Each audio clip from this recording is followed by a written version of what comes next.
Good morning, everyone.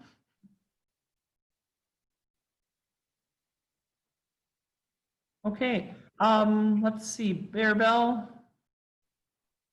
Okay. There's a okay. We're gonna go over the chat function again, right? Yep. Yep. We'll bring it up. We'll make sure everybody's aware of that. And if I forget something, co-host, please let me know. And participants, please feel free to use the chat button anytime during the workshop this morning. We'll be keeping an eye on that function for questions and comments and technical difficulties as best we can. Okay, I think we're looking at about almost 9:05 here.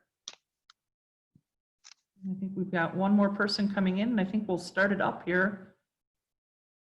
We try to keep somewhat on time here. I know we're going to allow a little bit of wiggle room here only because if we do have any technical issues or people coming in, we're going to make sure that we try to get everybody tuned in here first thing in the morning so somebody's not missing some critical piece of info.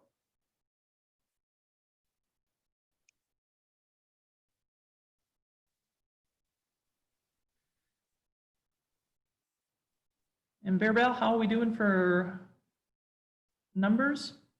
We're at 39. Okay. And the waiting room's been cleared? Yes, it's been continuously cleared. Okay. All right. There's still more people coming. Okay. But yeah, if you want to start going ahead, Yep. you know, we know that people might come just for some parts later too. Yep, that sounds good. So I think we'll officially start the workshop here. So I just want to send out a great big welcome to everyone that's attending our Healthy Shorelines for Animals, Plants, and People workshop. So we're excited to come to you via this format. I have to say, with COVID-19, it has put up some challenges, but I think some of the challenges have been good and getting us out of our box and how we reach out and communicate in different ways. So thank you everyone for coming. We've had a great sign up. I believe we're somewhere over 70-ish. We think we're up to about 75 people for the 2-day workshop. So thank you everyone for stopping in. And I do want to intro myself and our co-host this morning here. So my name is Michelle Saduskis, and I'm with Oneida County Conservation Department. And I have Bear Bell Erig as co-host, and Bear Bell is on staff with our department. And Bear Bell works with pollinators and also on lakeshore restoration. And we also have Lynn Markham here today. And hi, Lynn. And Lynn will be presenting a little later this morning, but she's on currently as a co-host. So we're all tuned in here. So if everyone wants to say hi on our end, and so thank you all for coming. Okay, so I do want to go over a little bit of housekeeping notes just so we kind of know where we're all at with this. I did already kind of ask everyone if they could hear me, and we had quite a few chats come back saying everybody can see and hear just fine. So that's great. First and foremost, we do have the agenda up on the screen, so we're sharing that right now. We won't have that up all the time, but that will be in the chat function. So if you hover down at the bottom of your screen, or it might be up there already for you, there is a chat button down there. And within that chat, if you click on that, there's going to be 2 documents that we have. There's the agenda and also a CEU, continuing education unit, that is available for those that are attending, and that's thanks to Nicolay. And we do have to give a great shout out to Nicolay College. This is where we're set up for the next 2 mornings, which has made life really easy with the technology, the rooms. So thank you, Nicolay College, and thank you for supporting the workshop with the CEUs. Let's see, chat function. So, and we'll keep an eye on the chat function. If I'm talking or presenting, Bear Bell will keep an eye on the chat function, so we'll try to answer you back. And there, when you go down to the chat function, there is actually a way to chat to everyone or to specific individuals or to the hosts. So feel free to use that chat button throughout the morning. And when the presenters are working on their, or giving their presentations, we'll collect questions that way as well. And what we'll do is, our hope is to have a question and answer period at the end of each presentation, and we'll get to those questions in that manner.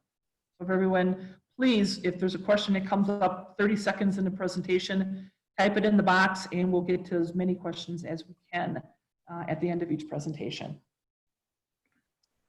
We can try to help with some technical issues. We're not sure how well that's going to work if it's a bigger one, but we'll try the best we can. So I know Zoom is familiar to some and not as familiar to others.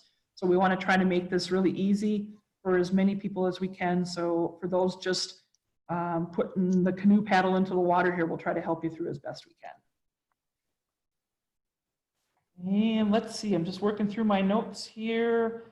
Everyone's muted, but everyone's video is on. So if you don't want video, if you don't want to be live video, just go ahead into your selections down in the bottom and stop your video sharing, and then your name will just be on the screen. But you do have the option of having live video today, but everybody is muted. So all our communications will most likely be through chat, other than the co-hosts. And let's see, I'm just making sure everything's covered. It's a little bit of different housekeeping notes than standing in person in a room, which is usually directing people to the bathroom or to the water bubbler. So we're a little different today, but I think I've gotten everything. I will occasionally be checking emails, and that really doesn't maybe pertain to everybody, but I'll try to kind of check my work emails as well. So if you're having a problem with chat functions, if you haven't, the email that we originally sent you, the link, I'll be checking into that as well, so we can kind of try to connect up if we need to. And Bear Bell, is there any parting words, or Lynn, anything I might have missed that you want to add in to this? Yeah, I'd just like to add a couple things to the chat. And maybe some of you might be familiar with that already. However, you can direct your communication either to everyone, or you can choose a specific participant if you want to say hi to a friend, whatever you want to do there. Then also I've uploaded the agenda and the Nicolet College CEU application form a couple times now. Apparently, I was notified through somebody here that if you join later, you don't see that in the chat function. So we're gonna reload that again.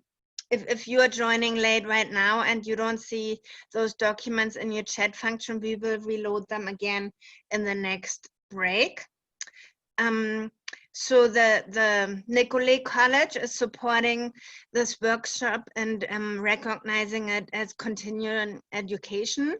And you can get a credit for that by downloading the form that they supplied and filling it out. It's really easy. They put all the instructions in there where to submit it to and by which deadline.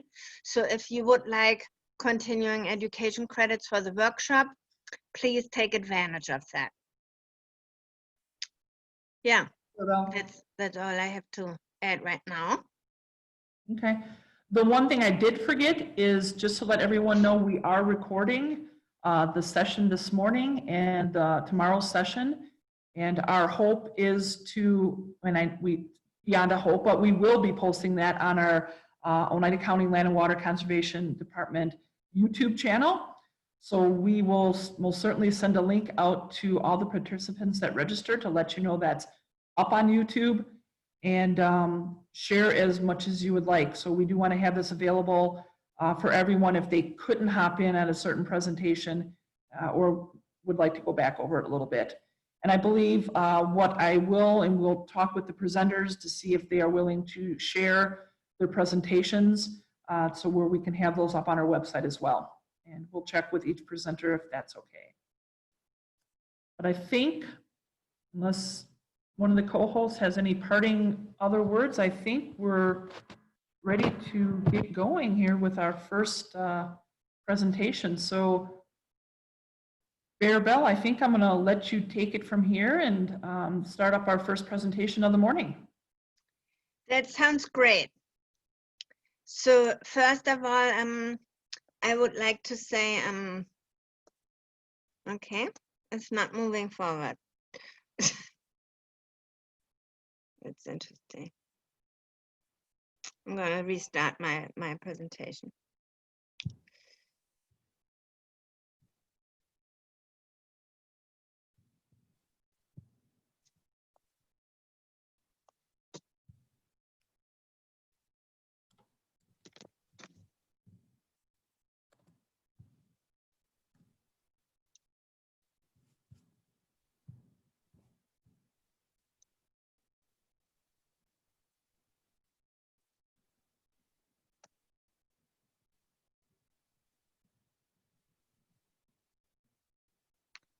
Okay, now everything should be right, correct? Looks good, Mel. So thank you for bearing with me. I want to say that this is a very exciting moment. This is our very first virtual workshop, and the development from an in-person workshop to the virtual one certainly was catalyzed by the pandemic. However, it's a very great opportunity for people to join who would otherwise have to travel maybe away at a distance that they wouldn't choose to. So I'm very happy that we are able to provide the workshop this way. And I would like to welcome everybody to the Healthy Shorelines for Animals, Plants and People workshop. So this workshop is part of a new project that we are able to do due to a new grant, and I'll go more into detail on that in a minute. First of all, I would like to, okay, I'm experiencing some technical problems here.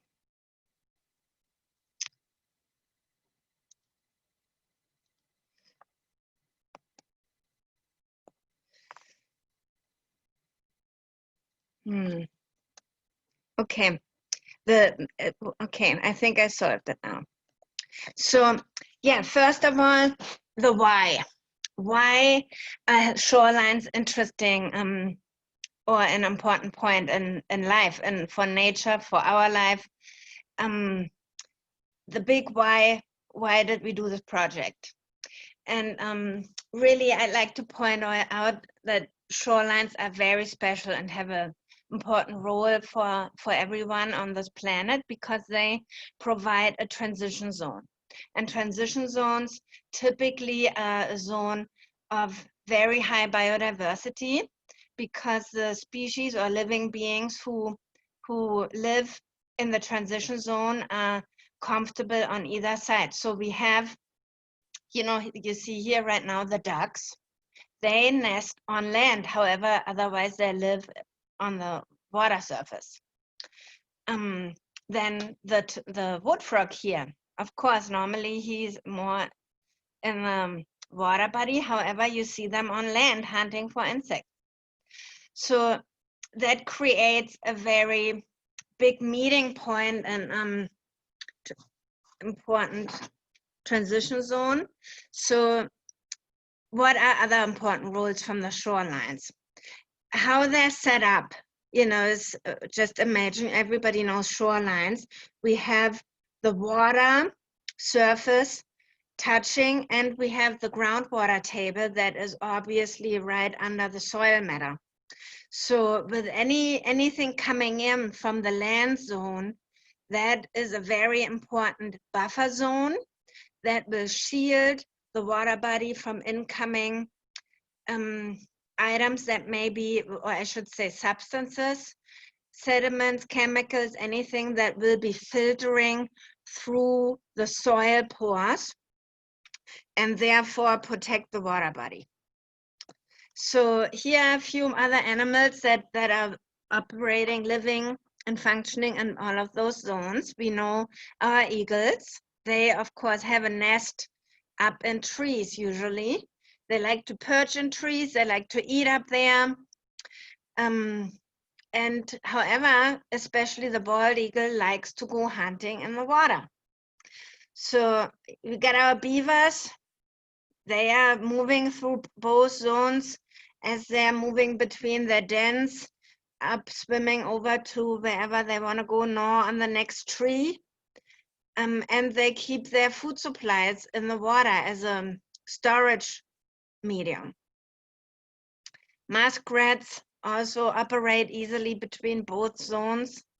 And of course, our loons, who we love to see in the water, they end up nesting up on the ground, high ground as well. So just a few examples of common species that we see in both of those zones. And yeah, that is why shorelines have a very special role.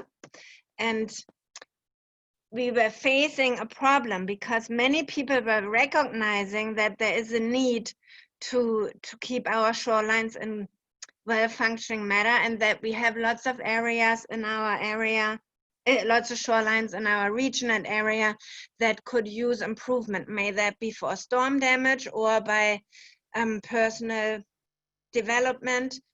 And however, many of these homeowners were faced with that they would like to make a change. However, they were struggling to either apply for or receive any kind of funding support. And that is out there. So we were recognizing the problem. They were calling out, they were addressing Oneida County Land and Water Conservation Department over the last few years. And that has led to the recognition that it would be really helpful if we could be, as a department, available to support people applying and receiving those funds because they want to make a difference. And this is what this project is about. So it has led, recognizing this problem has led to a grant application, and we received a grant earlier this year by the DNR. So our project in general, or as an overview, is called a targeted approach to lakeshore restoration. So the target here means that we will be assessing shorelines and data and see where we can support people best to move forward in their project. In the initial grant application, we partnered up with 3 lake associations. That's the Three Lakes Waterfront Association, the Tomahawk Lake Association, and the Pelican Lake Property Owners Association. They all have supported and the project by giving us overview where they are at.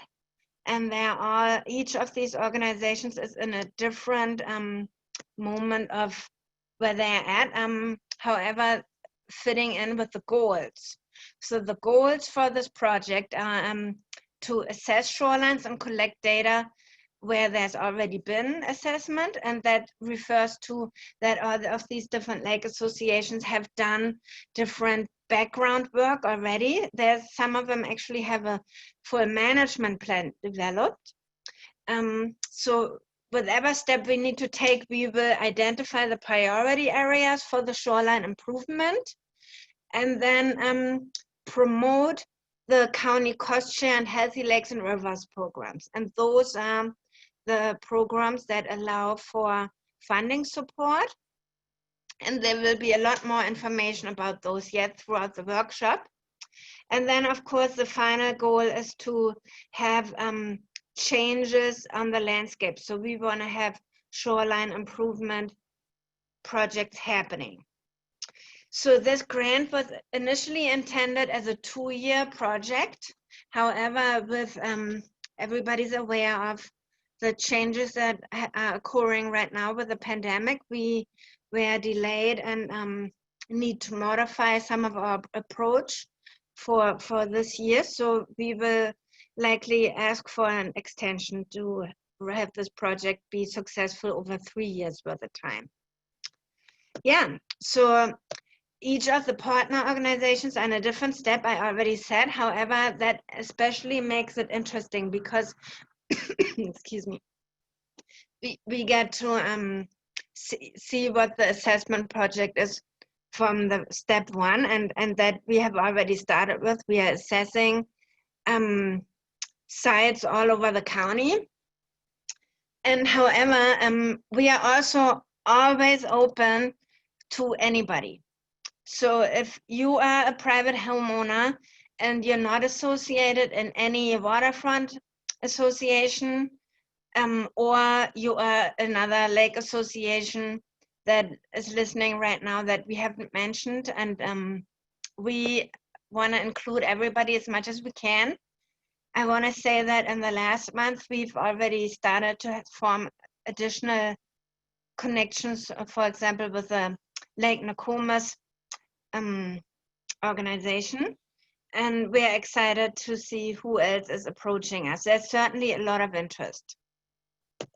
So again, you won't forget about these programs.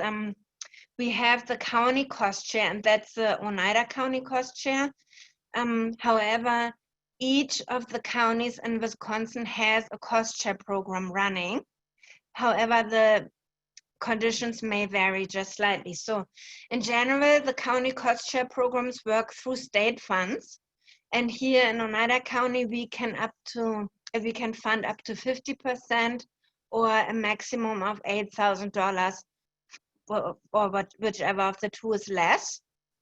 And then additionally, there are options to apply for the Healthy Lakes and Rivers program. And each of these programs will be covered by other presenters yet throughout the 2 days. And again, if you're only able to participate on one of the days today of the workshop, we are going to have a recording so you can review whatever you're missing and catch up. So nobody's going to be lacking any information if they choose to look things up. So what are the reasons for restoration? And that's a really big topic. I can only scratch the surface here. However, a main moment is that modern human development has destabilized the shoreline ecosystem functions. And you see some examples here with the grass going all the way to the edge.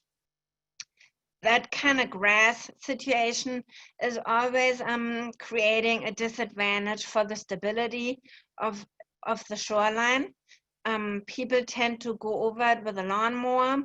They tend to apply pesticides or any kind of fertilizer because you want to keep the grass pretty and green, obviously. So that is creating a situation that's not in the best benefit. These roots are really shallow. There's no stabilizing through trees, and essentially it's a very poor habitat for species who end up using the shoreline as a transition zone. It's very open, there's no nesting areas. It's not a good situation. And then of course we are facing that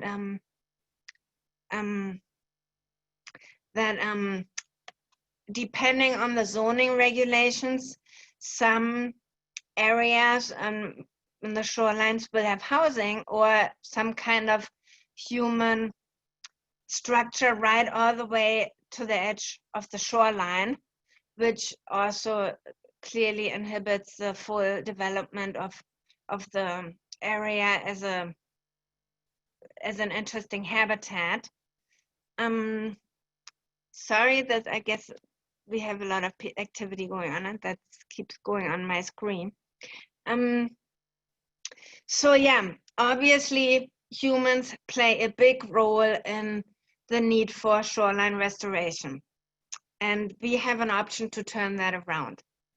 I'd like to go over more of that, and those programs that will be introduced by Michelle and Pat Gargan will also be a great support.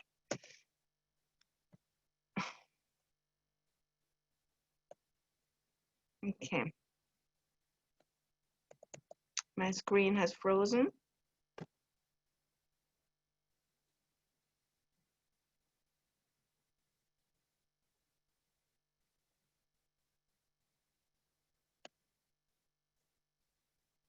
Okay, I gotta fix this.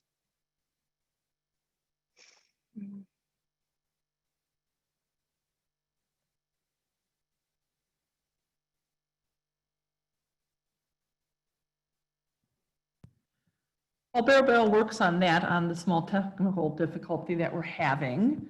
What I do want to mention, I didn't give a great intro as to what was the reason behind our workshop. Bear did some explaining of that.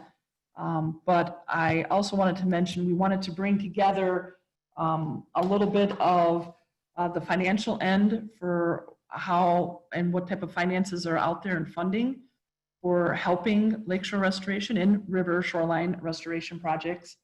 We wanted to, certainly this is pollinator week, and we wanted to talk a little bit about our pollinators and show you lots of pictures out of Oneida County coming up and northern Wisconsin. So we're trying to mix it and match it all together, and hopefully by the end of day 2, you'll have a greater appreciation of where to go for money, a greater understanding of restoration, and just a greater goal of moving forward as to how we can help our shorelines and our river shorelands.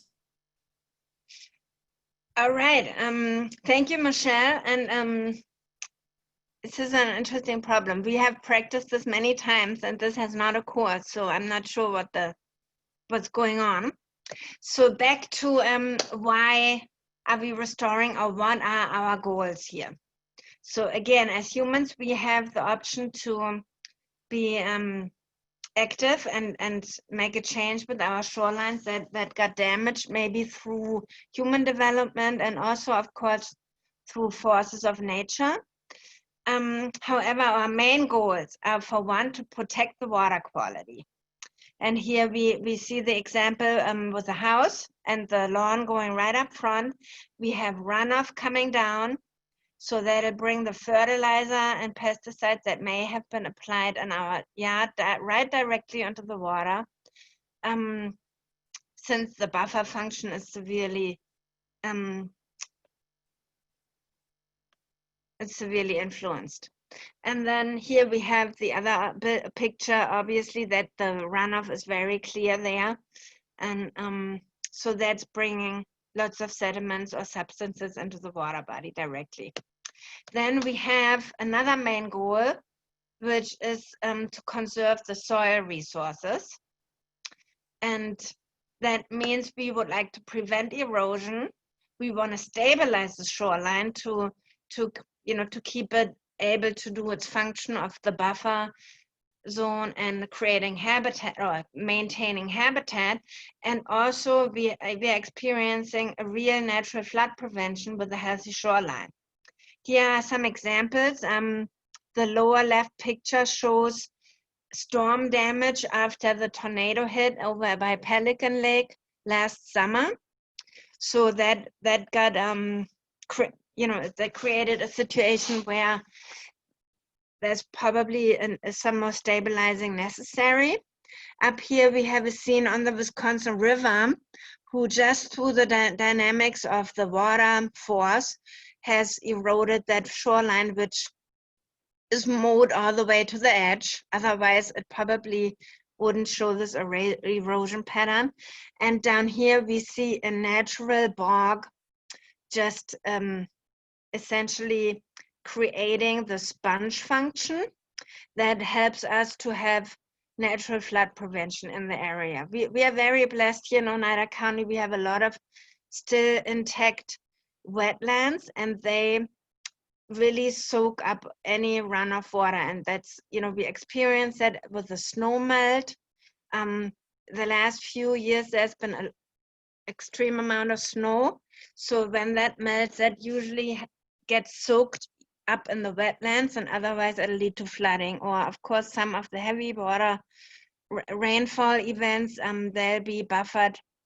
That water will be buffered in the wetlands and just create a slow release into the water bodies and the groundwater. So that's why soil has a very important function. Yeah, so what are our supporting actions to fulfill our goals?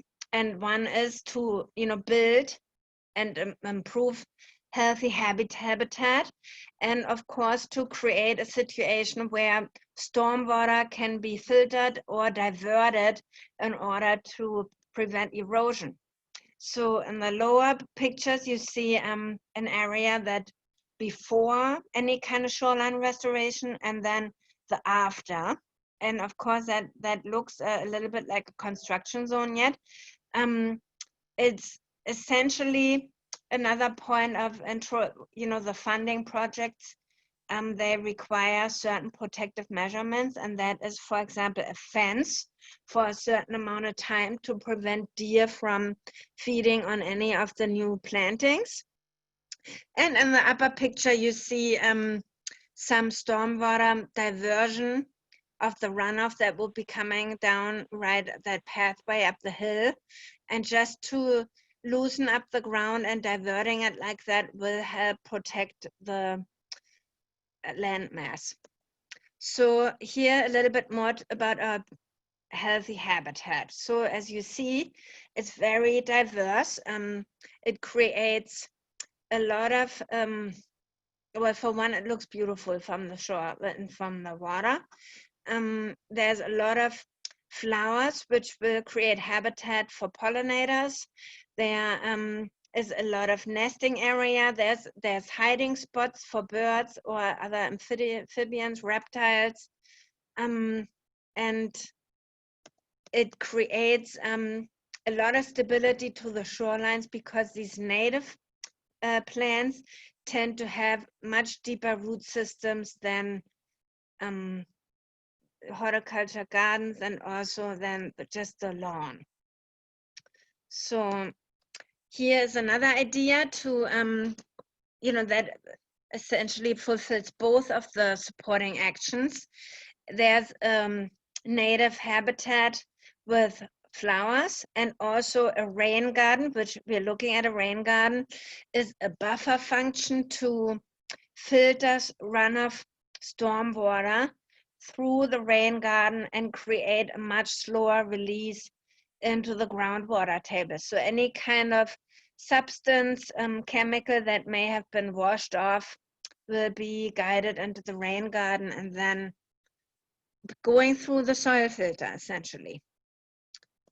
Then here a few more ideas for the stormwater filtration and diversion.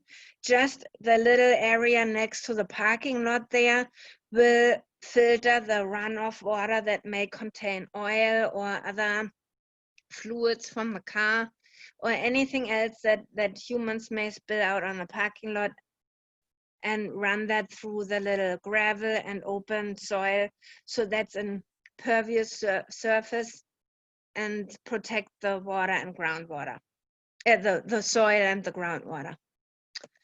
Yeah, and then, let's look at what are the benefits. And obviously, many have been mentioned, but I want to look at that as in a summary. For us humans, we really have a lot less work if we have a more diverse shoreline, because they require a lot less maintenance.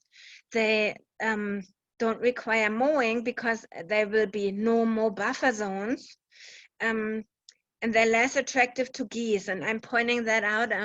Apparently, many people with a manicured lawn experience geese hanging out and pooping all over, essentially. So they're not very happy about that. So geese don't really like the dense habitat, so they will find another area to hang out.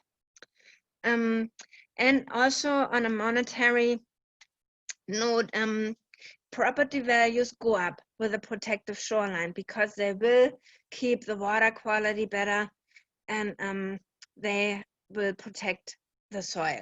So for nature, there are a whole other aspect of benefits, which, you know, there's a lot less chemicals like fertilizers and pesticides that will be running into the soil and the water.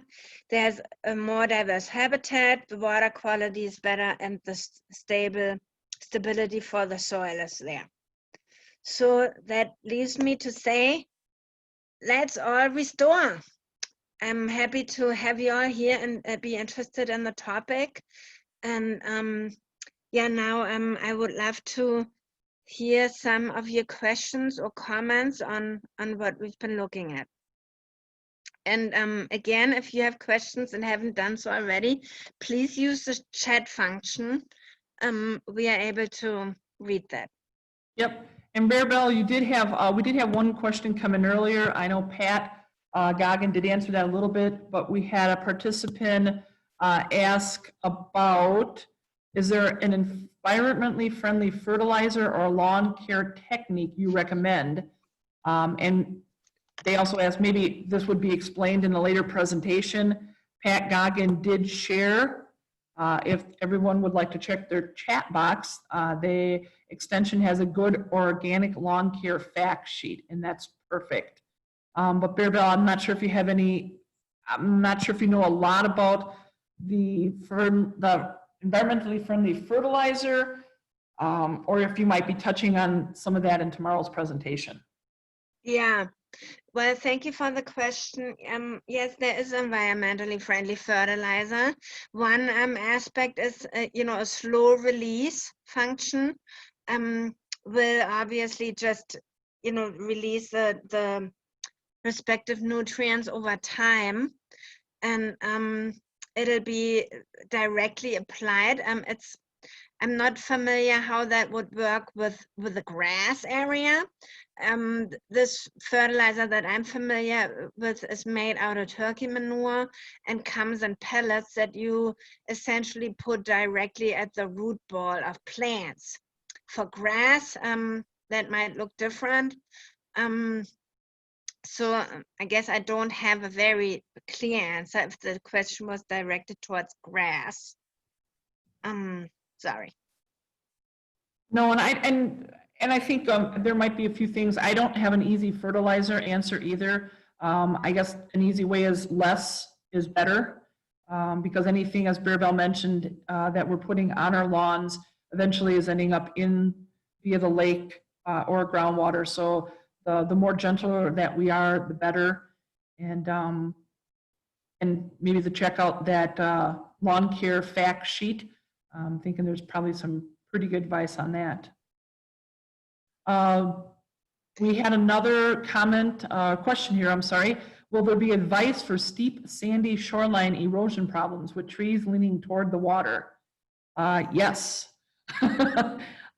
You'll see some of that a little bit with my presentation and Stacy Daney's presentation tomorrow. She's our engineer that we work with through the Department of Ag and Trade. So she'll kind of deal more with techniques. You'll see a little bit of some site visits from me later today. And some are simpler, but oftentimes the sugary sand, what we call, with the tree roots and the erosion problems are a little bit more of an engineering challenge. Can be done, certainly, but it's usually takes a little bit more than just throwing plants at the sand. Let's see, we have another one here. Our bank is unstable because ice pushes it during ice out. It is a south-facing bank of almost pure sand, and we don't know what to plant. Will you address this today or tomorrow? Yes and yes, today and tomorrow. In fact, I am going to talk about ice shoves, and we'll talk a little bit more about the what can be done and what shouldn't be done with ice shoves. So that'll be addressed. And I think what we'll do, and I know we'll have the website, maybe Bear Bell, could you post the website, our website, the Oneida County website?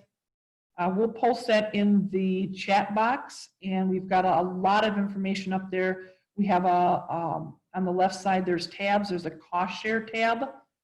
There's a native planting tab there too. So there's a lot of information about what can be planted and some of the projects that we have. So that's certainly a resource, and we'll talk a little bit more about that throughout this morning and tomorrow morning. And we're always happy.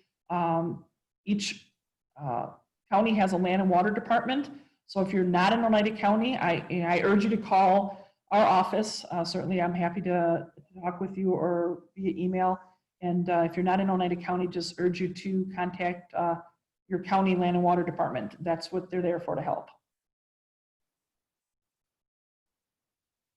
Okay, and looks like we've got someone gave an answer for lawns. So if everyone wants to take a look at that, that's some great feedback that we're seeing there as well. So for some of the newcomers, I know we had a few people come in after we started. Most of our communication will be via the chat function. So it looks like everyone's got the hang of that. The co-hosts will have, we have the video and audio enacted, and but we're looking at the chat function really throughout the morning here. Yeah. So there's a couple of questions that I see. Is the grant site specific? Well, it is site specific in reference to a shoreline. It could be a lake or a river. But otherwise, I'm not sure that there's any site limitations. It will be more essentially guided by what are the needs of that respective sites. And there may be some sites that, you know, that the homeowner thinks have a big problem. However, at a second view, it's in pretty good shape. So that's all I see with the site specificity. Do you see anything else, Michelle?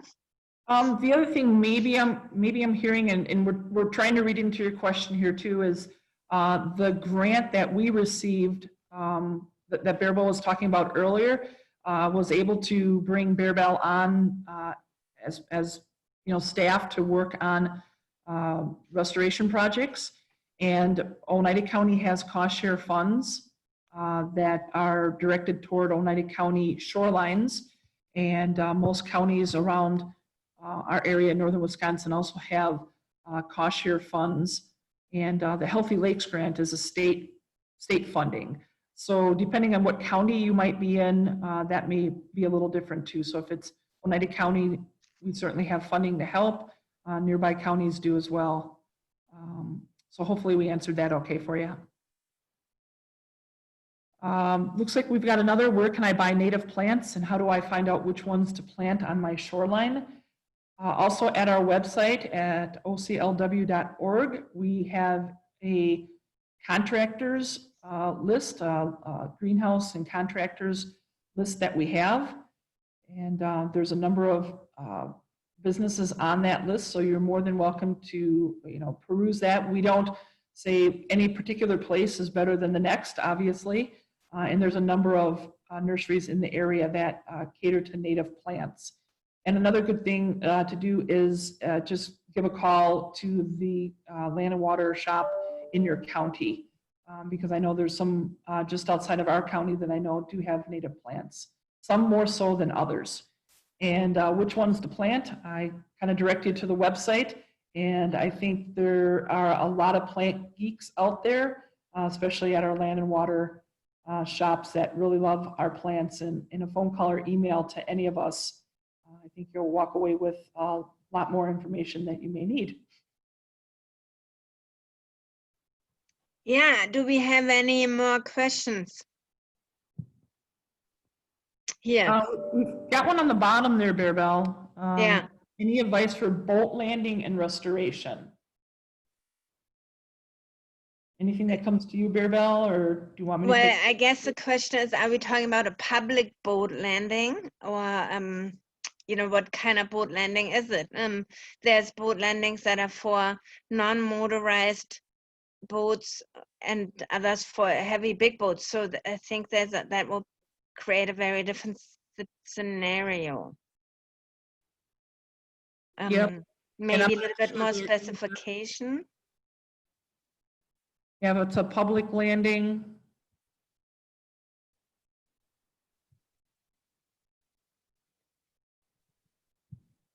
And I'm not sure Yeah. what advice I would have for it either, other than maybe just trying to get a good feel for what you're experiencing at the boat landing. And as Bear Bell mentioned, if it's something that's a private launch area that you have, or if we're talking a public, oh, it's a public boat landing. Okay. That gets a little trickier because if it's a town public landing or a state public landing, that's a starting point. And depending on what's happening at that boat landing, that might be something where a picture is worth 1,000 words.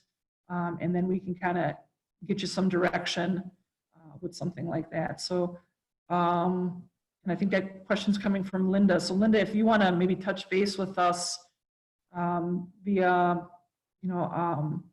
an email or phone number. I'm not sure what county you're in, but I think a number of us would be happy for our land and water departments to talk with you on that.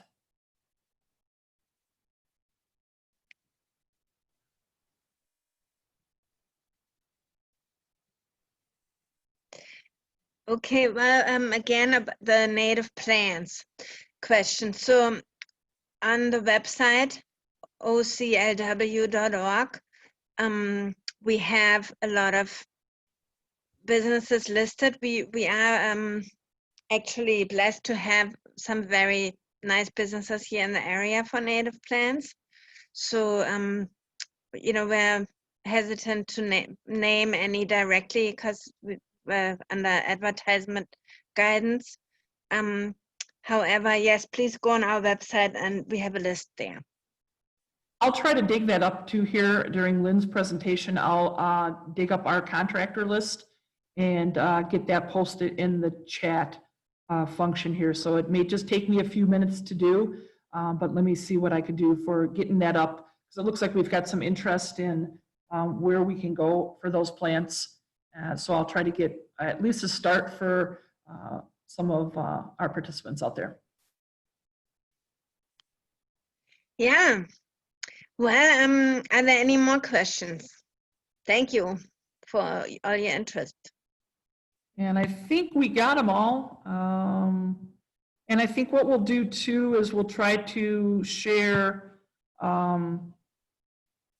maybe our office phone number for Oneida County. I know we have the Vilas County, I believe's land and water phone number was shared up here a little earlier in the chat box, if I'm not mistaken.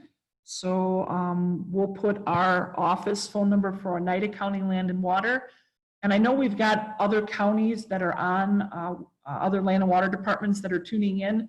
So gang, I kind of ask you if by chance, if you don't mind sharing your county and contact phone number, that would be great, because I know we've got, people here from many different counties tuning in here. So just kind of a request for some of my land and water co-workers out there to kind of put contacts up. That'd be super.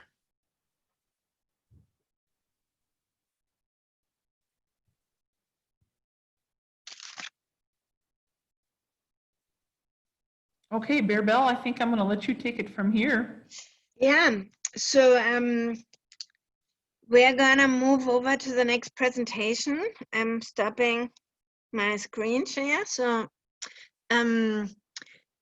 next up we have Lynn Markham. She's with the UW Stevens Point, and it'll just be a minute to set everything back up to the screen share, and hopefully we don't run into the same freeze-up problems now then. See, Lynn is, we were very happy to have Lynn come join this workshop. Her topic fits in perfectly what we've been doing, and that is, around how pesticides affect pollinators and all other insects. So we're excited to see and share with you what she's come up with. Lynn, do you have anything else you'd like to share about yourself so people get to know you a little bit more? Sure. You're going to learn a little bit about why I'm interested in pollinators here in a minute. But I also love lakes and have done lake-related work for a number of years. I have a background in shoreline zoning, and I've worked with property owners and lake groups and county groups in terms of all sorts of lake protection policies. I also love to go swimming and snorkeling at the lakes, as well as kayaking. And can you tell me, Bearable, can you see my screen?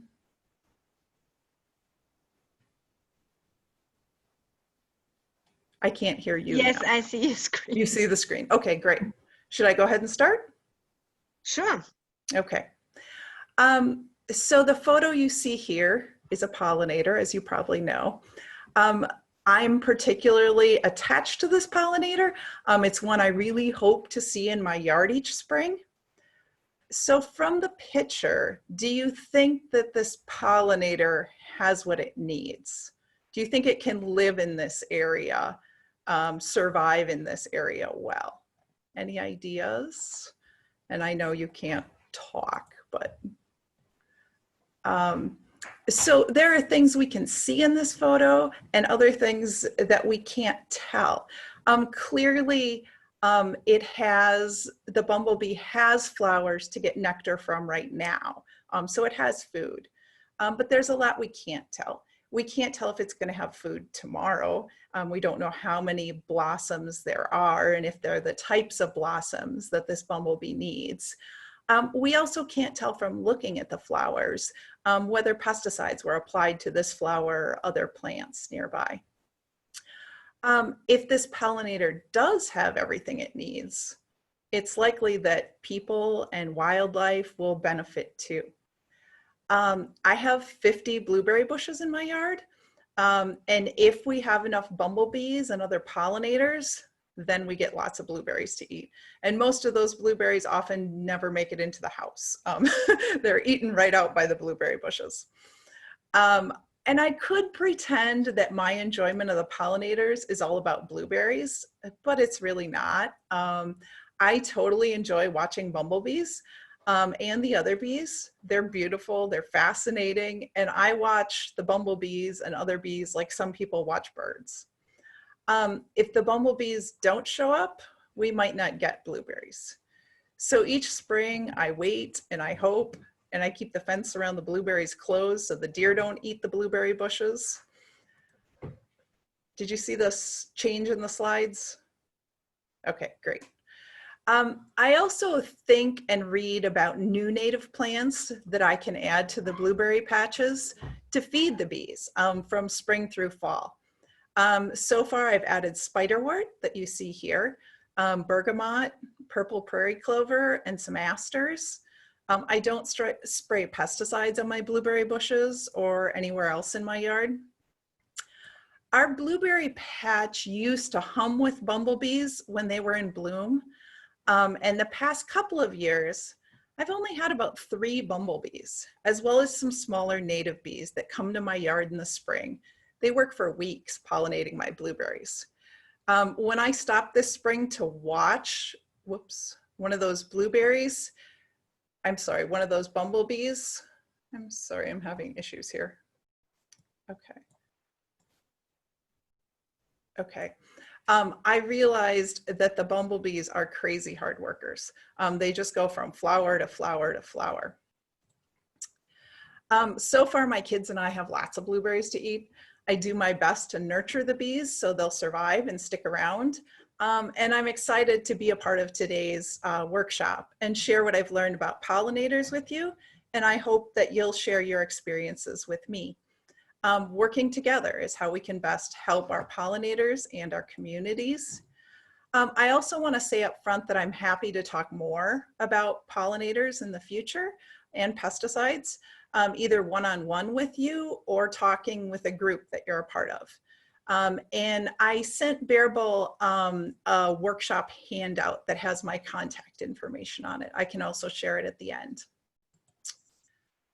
Okay, so here's the outline that I put together for this presentation.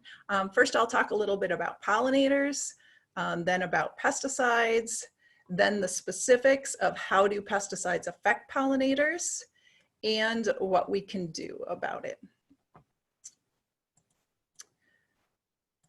So, who are the pollinators? In Wisconsin, the pollinators include bees, butterflies, moths, something called flower flies, as well as beetles, wasps, and the ruby-throated hummingbird that you see here. I also want to point out, and this is linked to what Bearable was saying, that everything is connected. First of all, we need the native plants to support any ecosystem, whether it's on land or in the water or right at the shoreline's edge. This slide is just to show how the native plants are connected to insects, including pollinators, and those are connected to our birds and our fish, as well as other wildlife. So you can see here, 96% of birds depend entirely on insect protein to feed their young. So even the birds that typically eat seeds, when they're feeding their chicks, they need these insects. A chickadee pair needs to collect between 6,000 and 9,000 caterpillars to feed one clutch of babies, so they're busy. These caterpillars only grow on native plants, and non-native plants can't provide the food for caterpillars, therefore can't provide the caterpillars that the birds need for their chicks.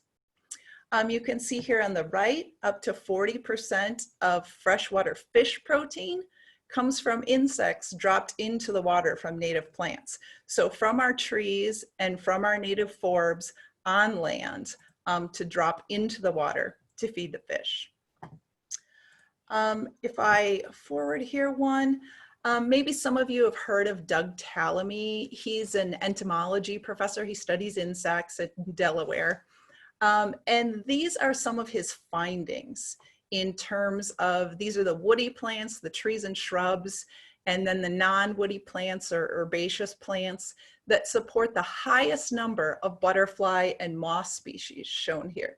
So these are kind of like our superstars or superfoods for insects. So you can see here at the top, we've got oak, black cherry, willow, birch, poplar, crabapple.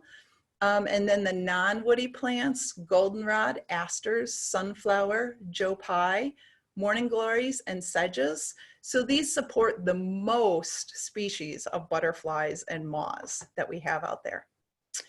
And then I also just wanted to show you a couple of books on these topics that I find fascinating. Maybe you will too. The one on the left, Bringing Nature Home, is by Doug Tallamy. And this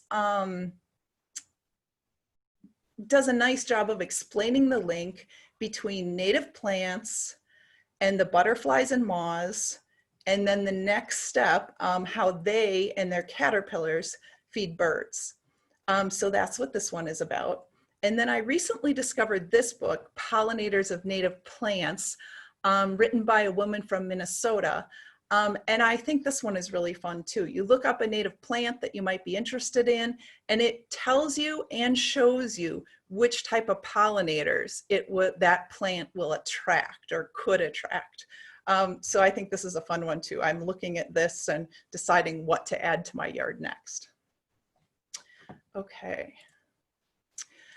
Okay, I want to start by acknowledging Marla Spivak. She's been studying bees in Minnesota for many years, and I find her work inspirational. This is one of her slides. In Wisconsin, we have 500 wild bee species, so a lot of them.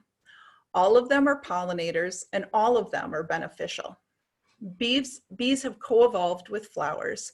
Lots of flowers leads to lots of bees, and lots of bees leads to lots of flowers, as well as their fruits and their seeds. In Wisconsin, we have 500 wild bee species, and many of these are as good as or even better than the honeybee in pollinating our crops and native plants. They're also important in wildlife food chains. Honeybees and all of our bees are currently in decline.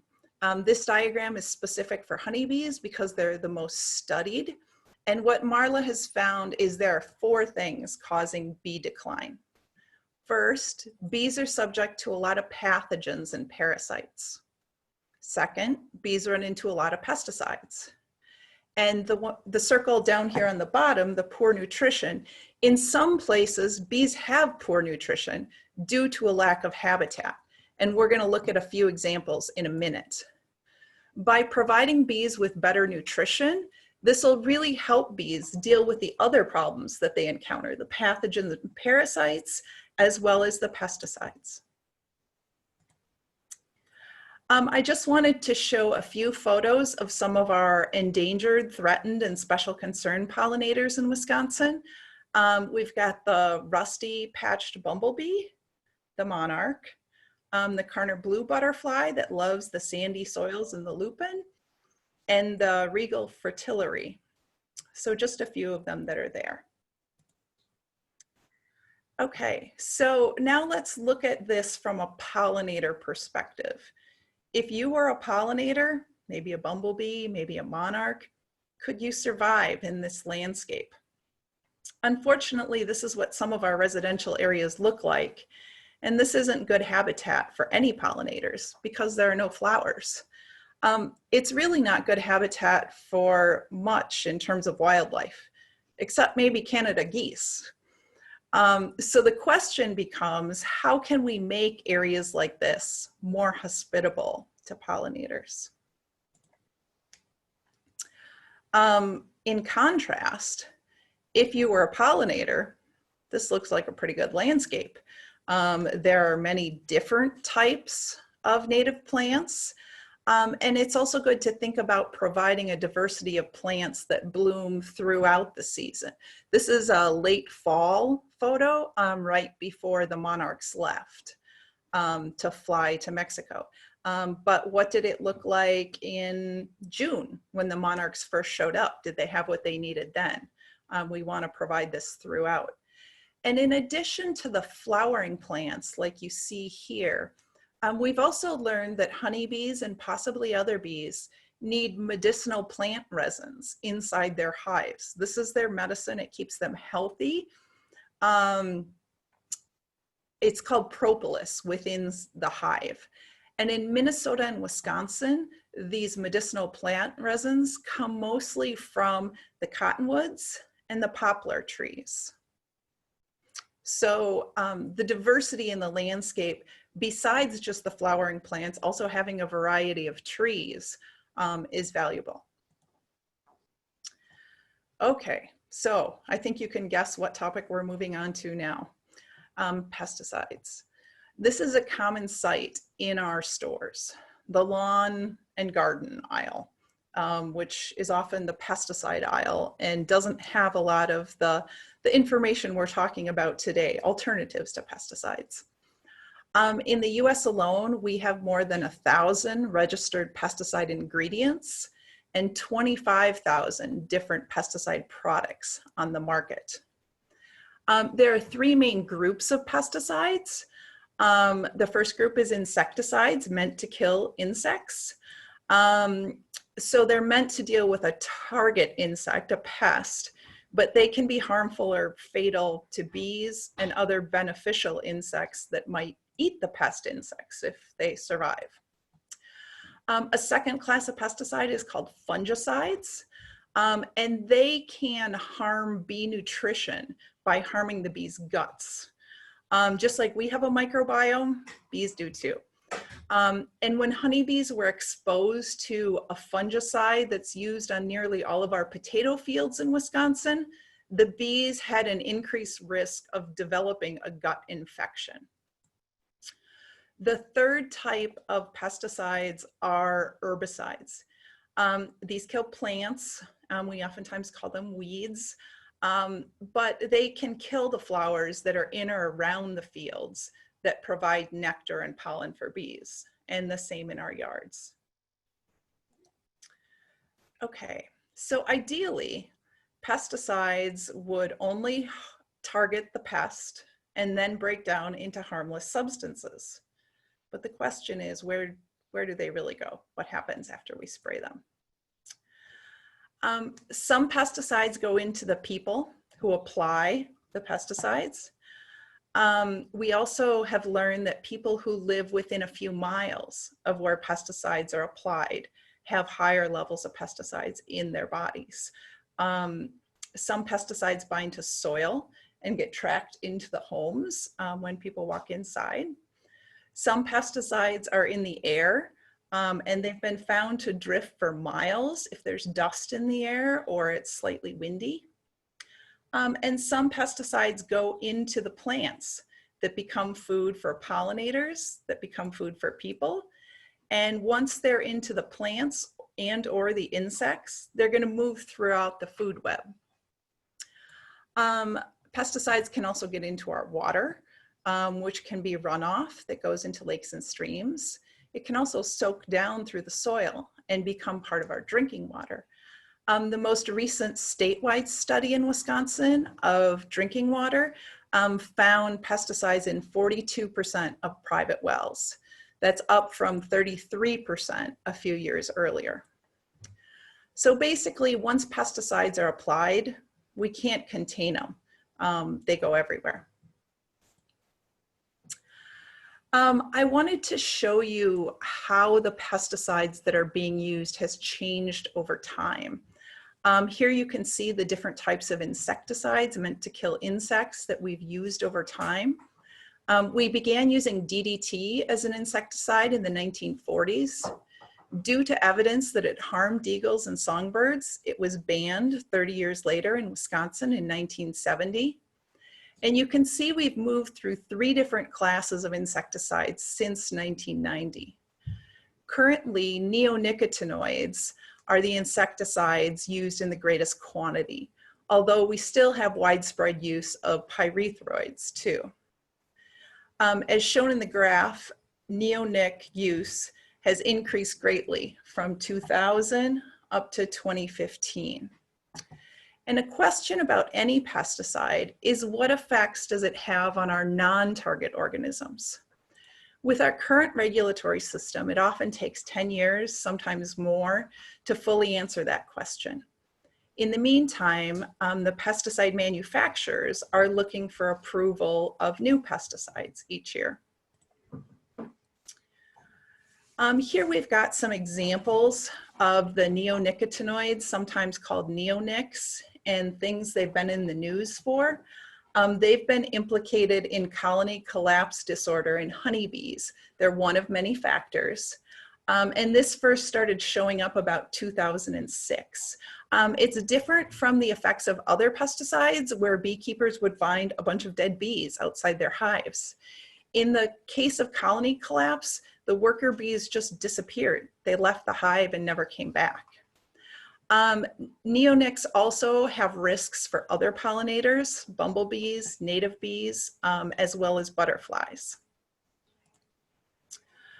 And this news article from last year, from 2019, announces that the EPA will allow the use of a pesticide considered very highly toxic to bees.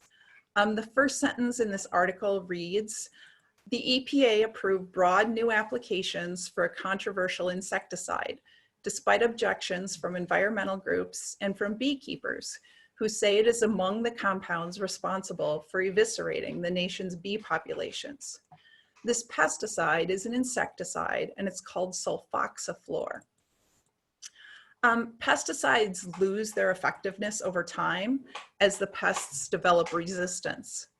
People might then apply higher levels of the pesticide or mixtures of pesticides. So because of this, pesticide manufacturers seek approval for new pesticides each year. I think a key question related to pollinator health is, can we use methods other than pesticides to control the pests?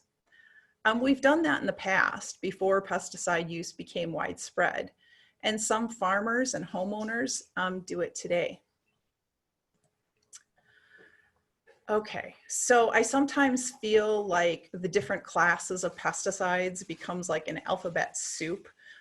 So I put together this table to hopefully make it a little clearer and not quite so, I don't know, mixed up in terms of what impacts different pesticides have. And this corresponds to the timeline that you saw a little bit ago in terms of when they were introduced. So DDT, the insecticide that we started using around 1940, was moderately or highly toxic to bees and fish. I find it ironic that it wasn't even considered moderately or highly toxic to birds, and yet we found out that it thinned the eagle shells, the egg shells, but that wasn't even considered highly toxic. Then there was a class called carbamates that came next, also moderately or highly toxic to bees and fish.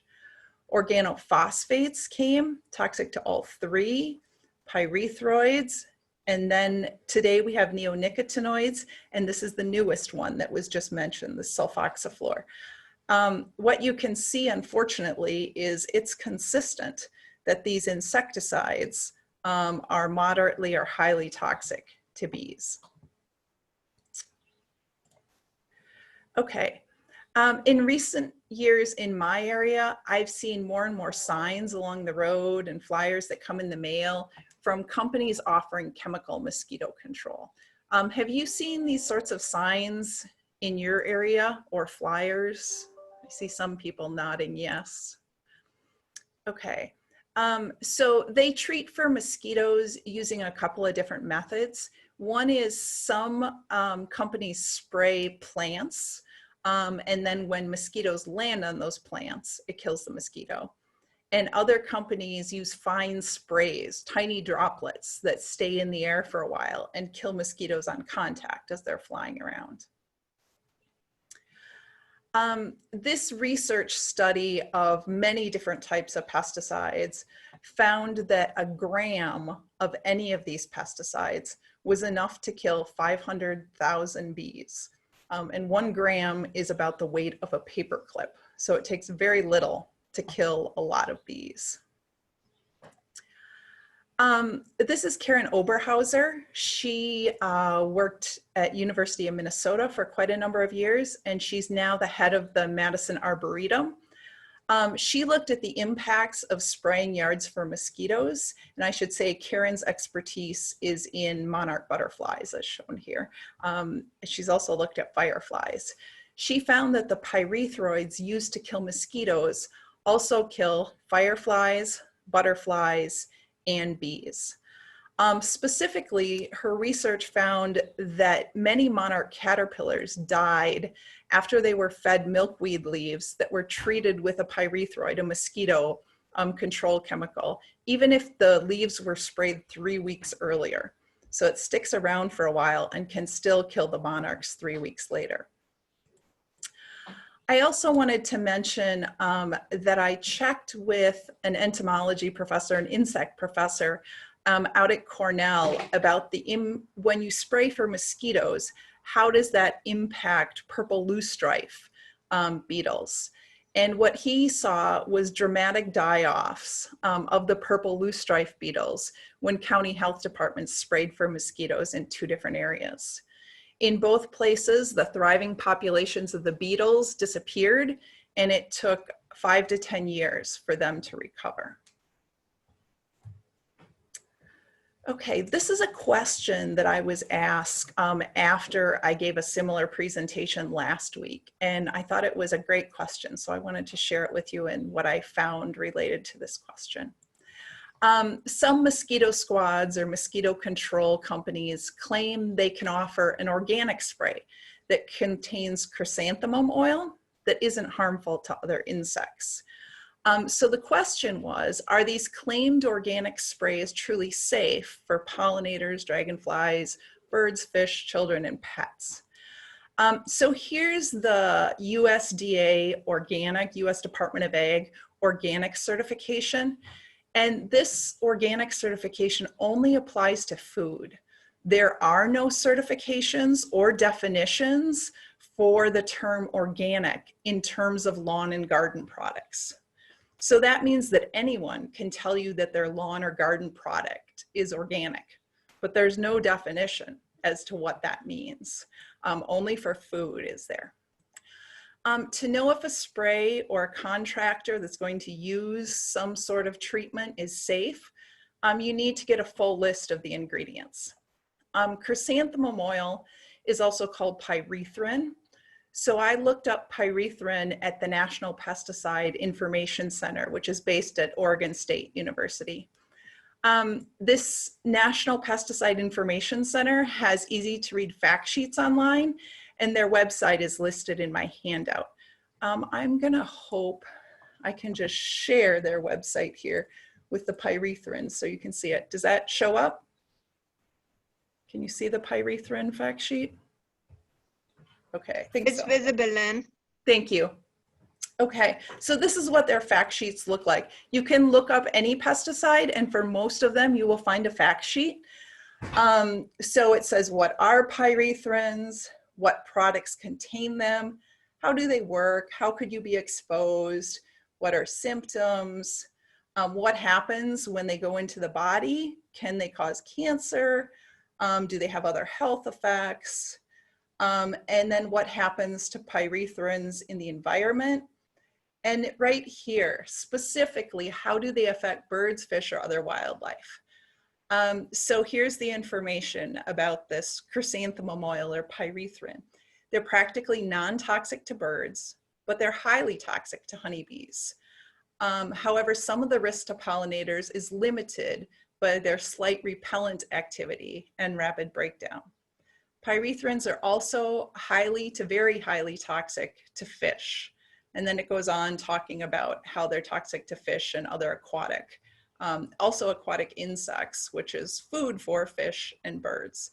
So I just wanted to show you that this is out there, and the link to this website is on my fact sheet. If you run into other ingredients that you can't find at that website, you can always Google the chemical name and the 3 letters SDS, which stands for Safety Data Sheet. The information that you'll find on an SDS sheet isn't as straightforward as that from NPIC, but it will tell you about major health effects and the amounts of the chemical that are toxic to bees and other animals. It's also good to know that when the EPA tests chemicals, including pesticides for safety, they only test one chemical or one ingredient at a time. They don't test mixtures. So if a pesticide has a number of ingredients, we really know little to nothing about the health effects of these mixtures. So it's good to know that up front. Okay. So some natural options for mosquito control. And I know the Oneida County Land and Water Department has done a press release on this recently. The first step is to remove the standing water. The mosquito larvae develop in the water. It takes them around 14 days. So if you have water standing for 14 days or more, you could be providing them a nice home to become adults. So this means that rain gardens that typically only have water in them for a day or two would not be a breeding site for mosquitoes. Screen porches, outdoor fans can help deal with mosquitoes. And then it's always a good option to have some mosquito predators around. These include swallows and bats. And another option is a biological control if you need it. One of them is called BTI, and here's a photo of one of their products. This is something you would put in an area with water that would kill the mosquito larvae, but it's fairly specific in terms of not killing other larvae. Whoops. Another natural option for mosquito control is dragonflies. Both the adults and the juveniles that live in water are voracious predators of mosquitoes.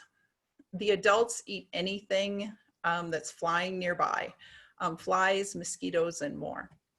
The nymphs, the dragonflies spend most of their life in this form, so they're in the water and they eat lots of mosquito larvae at that point. So dragonflies is another predator of mosquitoes, are your friends. So just kind of a little summary, helping pollinators in your yard, not spraying, not using weed and feed. The weed and feed products that you see include fertilizer, the feed part, and the weed part means an herbicide. So that's going to kill off a lot of the flowering plants that might otherwise be there. Also, if you go to a hardware store or a nursery looking for plants that were not treated with neonicotinoids, and planting a variety of native plants that bloom throughout the season. Another piece is not expecting all plants to be picture perfect.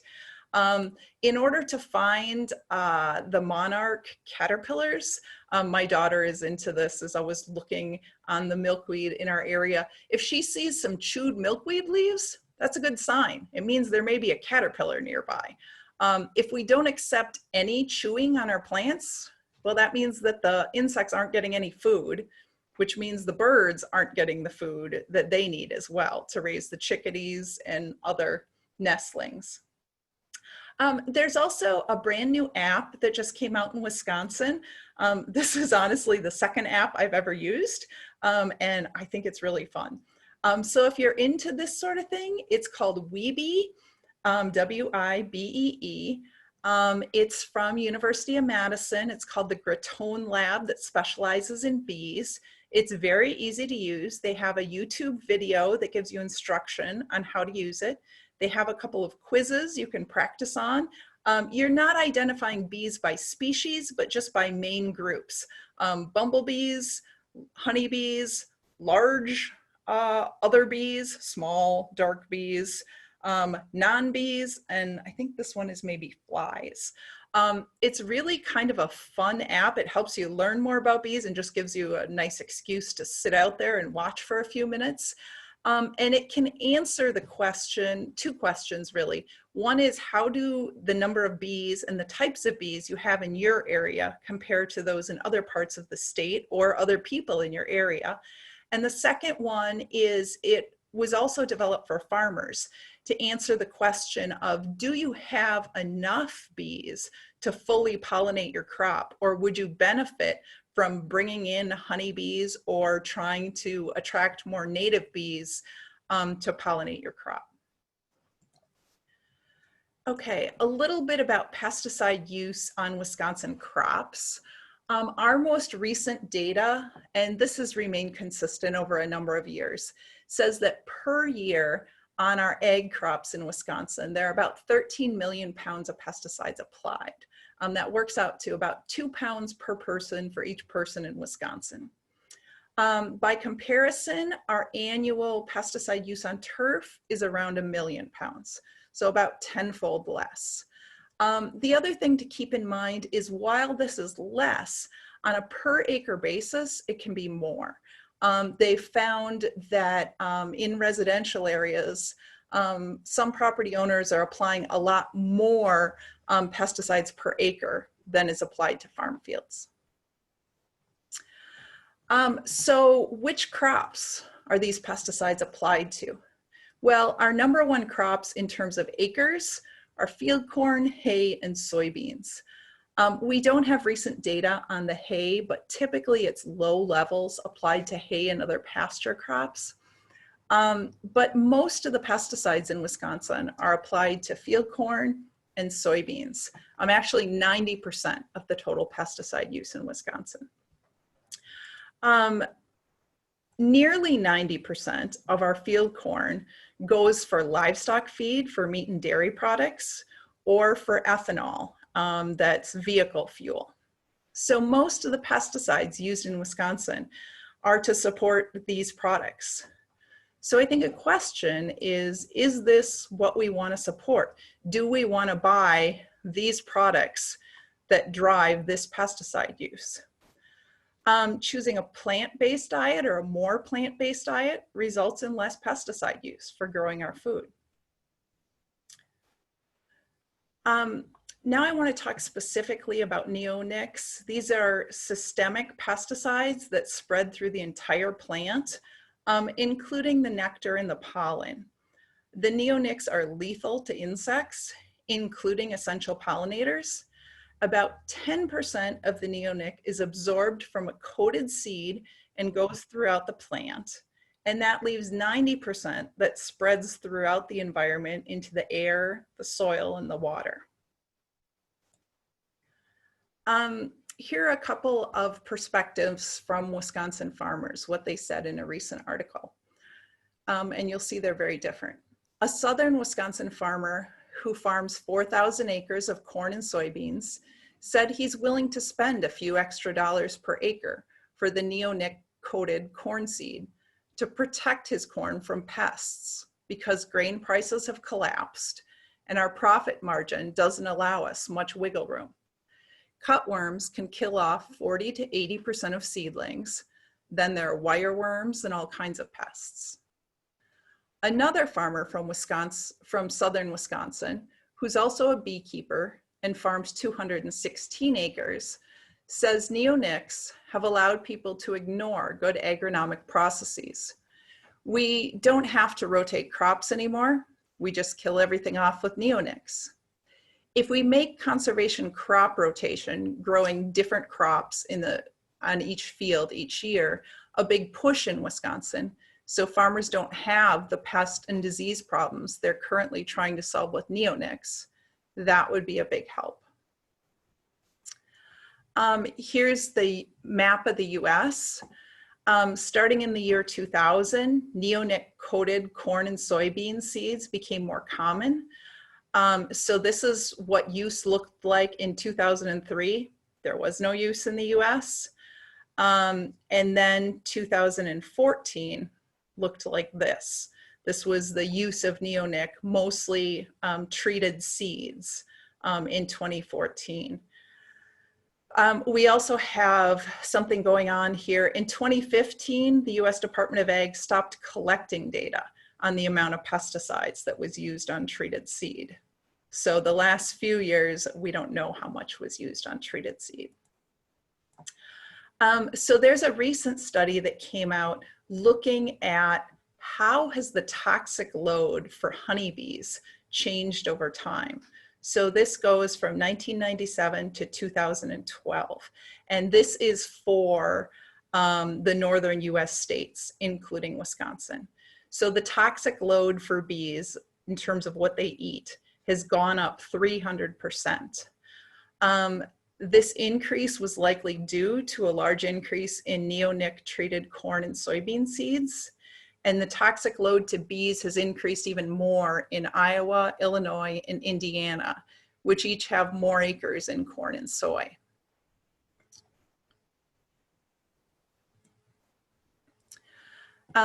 We find neonics in streams as well as groundwater in Wisconsin. And neonics in water reduce the survival of mayflies and caddisflies, as well as water bugs, backswimmers, and our larval dragonflies. This slide is from a worldwide study published in 2019. The first point is that for the types of aquatic insects shown here, many of the species are in trouble. About 40% of the mayflies, the dragonflies and damselflies are in trouble, and about 63% of the caddisflies are in trouble. The next point is to look at the reasons that these species are disappearing. You can see that water pollution from fertilizers and pesticides are the main reasons for decline in the number of species of mayflies and caddisflies. Fertilizer is also the main reason for loss of dragonflies and damselflies. If we have too much fertilizer or too much soil erosion that's washing soil into the water, this leads to plant and algae growth. And when the plants and algae die and sink to the bottom, they use up the oxygen in the bottom of our lakes. Another reason for loss of aquatic insects is loss of habitat, including native shoreline plants. This news article from earlier this year shows the impact of how we manage the land on mayflies, another aquatic insect. This was studied in the upper Mississippi basin, and the number of mayflies dropped by 52%, a little bit over half, from 2012 to 2019. The dropping populations of mayflies are significant because these insects are prey for fish, birds, and mammals. I didn't know this before, but mayflies are also wonderful at removing nutrients from our lakes and streams. Basically, as larvae in the water, they absorb all these nutrients. And then when they fly onto land and become part of a bird or whatever, basically you just remove those nutrients, and it adds up to literally tons of nutrients that they take from the water onto the land. Possible reasons for the decline in mayflies are these neonic pesticide levels and fertilizers. The mayfly nymphs are bottom dwelling. They're in the bottom of the lake. So if there are too many nutrients, they run out of oxygen and don't survive. I also wanted to link to what Bearable was saying a little bit earlier, thinking about these native plants along the shoreline. This is what our aquatic insects also need in order to survive. This was a study looking at what do they need in order to have good numbers of aquatic insects, which are our fish food and our bird food.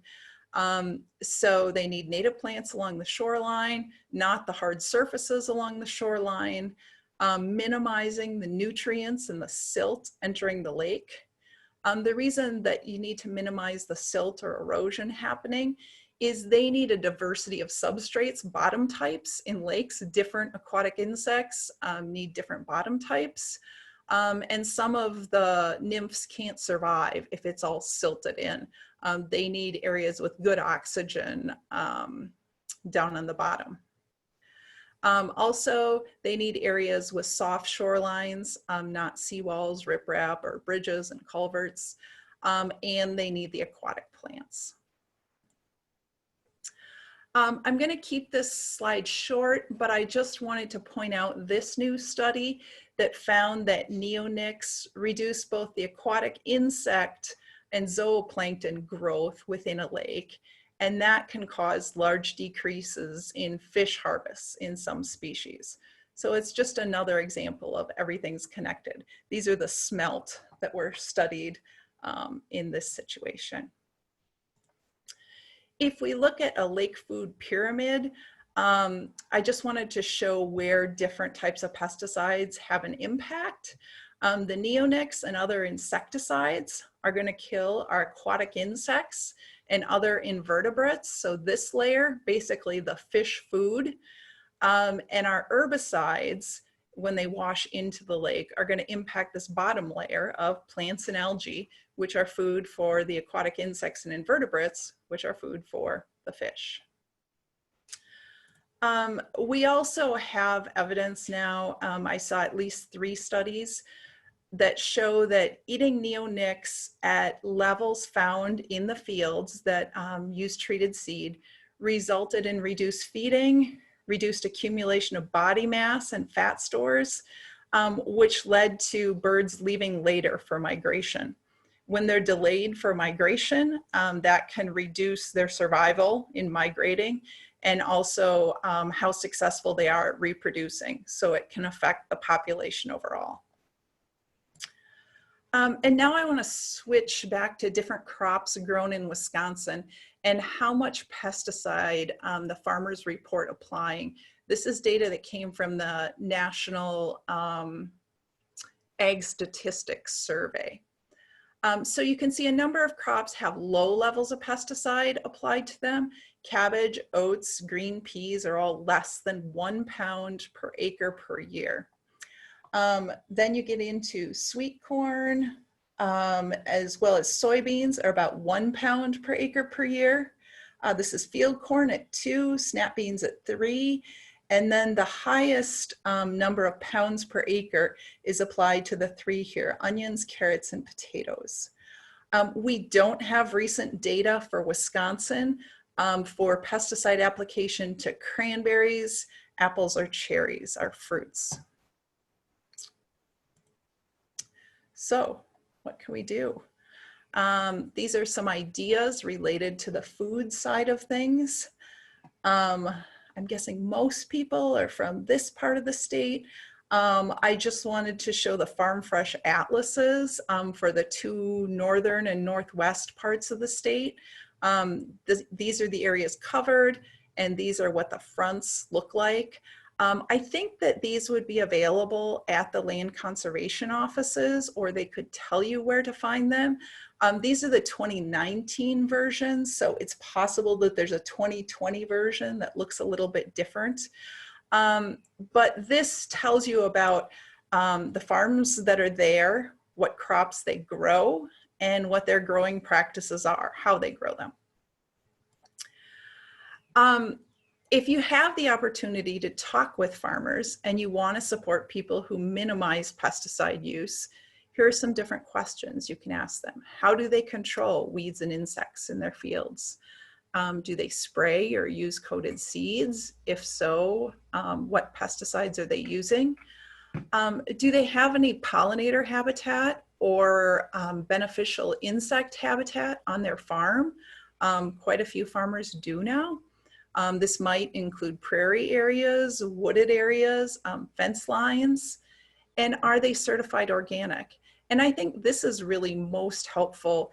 It can be helpful at a farmer's market, but it's more helpful if you don't get to meet the farmer. This tells you something about what their practices are.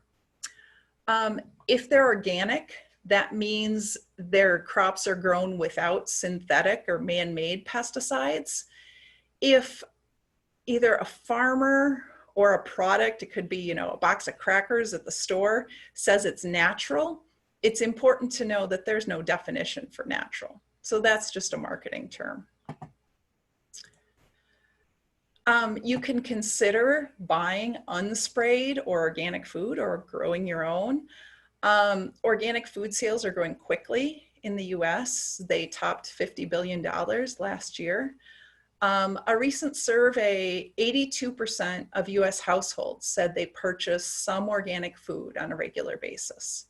And their top reasons were it's healthier for me and my children, to avoid persistent pesticides, and to avoid antibiotics and growth hormones. When we have more organic food sales, that means more organic acres, more acres treated with fewer pesticides. We now have over 1,300 organic farms in Wisconsin. We're second in the nation. We have many options for organic farms. Only California has more organic farms than Wisconsin. Overall, organic farms are the dots here on the map. Overall, the farms and the farmland that's organic in Wisconsin makes up 2 to 3% of our total farmland. This slide shows that we have 7 studies that have shown that eating organic food significantly lowers exposure to pesticides for people. I think also for pollinators, because there are fewer pesticides applied to these fields. The 2019 study found that after only 6 days of eating organic foods, adults and children had on average a 60% reduction in the levels of synthetic pesticides measured in their urine compared to when they were eating a conventional or non-organic diet. So these water-soluble pesticides flush out of the body quite quickly if we stop putting them in our body. You've maybe seen this or something similar. It's put out each year, and it's a list of the fruits and vegetables that have the highest levels of pesticides and those pesticides with the highest human health risk, as well as the lowest levels of pesticides. Some of these fruits and vegetables typically have no pesticides at all found on them. So what I did for this talk is I compared this list with what I could find about bees. I looked up which pesticides are found on each of these crops, and are those pesticides toxic to bees? So here are my findings. On the dirty dozen, the ones that have the highest levels of pesticides, 12 of these 13 foods frequently contain the neonic insecticides or other pesticides that are known to be highly toxic to bees. So everything on this list except for the pears. On the Clean 15 list, most of these foods did not contain any pesticides that would be toxic to bees. The only exception was cauliflower. It did. So one option is to just move some of what you eat, fewer Dirty Dozen, more Clean 15, if you want to reduce pesticide use and pesticide consumption. Another option is to look at some of these, and if some of these are your favorite foods, are there ways that you could get them that would require fewer pesticides or no pesticides? I like strawberries, especially this time of year. So I planted a small strawberry patch in our backyard. Now I can easily get strawberries that weren't sprayed. This is where farmers markets can come in, or looking for an organic certified version of these at the grocery store. This is a grocery store shelf that I looked at a number of years and stood there for a long time making my choices of what to buy at the grocery store. They had conventional green peppers and they had organic green peppers. And there was a difference in price, and I had never bought an organic fruit or vegetable at that point. We regularly made fajitas at that point, and so we typically bought 2 green peppers a week, and so to make our fajitas. So I took 2 peppers and I put them on the scale and found out how much they weighed, and then I compared the prices and did the calculation and figured out that it was going to cost me an extra $1 per week to buy 2 organic green peppers instead of 2 conventional green peppers. I knew that at that time green peppers were on the Dirty Dozen. And I thought $1 per week. Yeah, you know, I can do that. And so it took me a long time of standing there, but now I know when I go to the store, I choose these peppers and I know what the impacts are. So in terms of helping pollinators through our food choices, studies have found that organic agriculture generally supports higher biodiversity. Both there are more crops grown on those farms, not just 1 or 2 crops, as well as providing pollinator habitat. Organic ag can also play an important role in protecting and supporting bees, as well as other beneficial insects in the ag areas. And it avoids most pesticides that are toxic to bees. I just put together this little quiz. Obviously, this is blueberries. This is a bumblebee pollinating a tomato. And this bumblebee is on clover. And you might say, well, I haven't eaten much clover recently, which is probably true for all of us. But clover is a huge crop for our dairy industry, as well as our beef industry. We grow a lot of clover for both of those. And they're bee dependent. I wanted to talk about a few policies that have been adopted in different places around the world regarding the neonic insecticides. The European Union, that's where this photo is from, adopted a moratorium on the 3 main neonicotinoids in 2013. And in 2018, they expanded it because of growing evidence that the pesticides can harm honeybees as well as wild pollinators. Ontario, Canada is cutting their neonic use by 80%. They've committed to that. In the US, Maryland and Connecticut have passed laws that ban consumer bug killers containing neonicotinoids if they'll be used outdoors. Connecticut has also passed a ban on lawn care pesticides at elementary schools and daycares. After reviewing neonic studies for 10 years, our EPA is currently proposing that the 5 main neonics remain on the market. If you're interested in commenting, the public comment period goes through June 20th if you Google EPA. And then we've got a lot going on in Minnesota. In Minnesota, more than 25 municipalities, counties, and school districts have passed policies to limit the use of bee-harming pesticides. Statewide legislation was introduced in Minnesota in 2019 to ban neonic use in wildlife management areas. It did not pass this year. Minnesota has also developed and funded a statewide program called Lawns to Legumes. And that program includes grants to demonstration neighborhoods that are going to do bee-friendly or legume-based native plantings. There's also grants and coaching for individual landowners, as well as outreach for all Minnesota residents.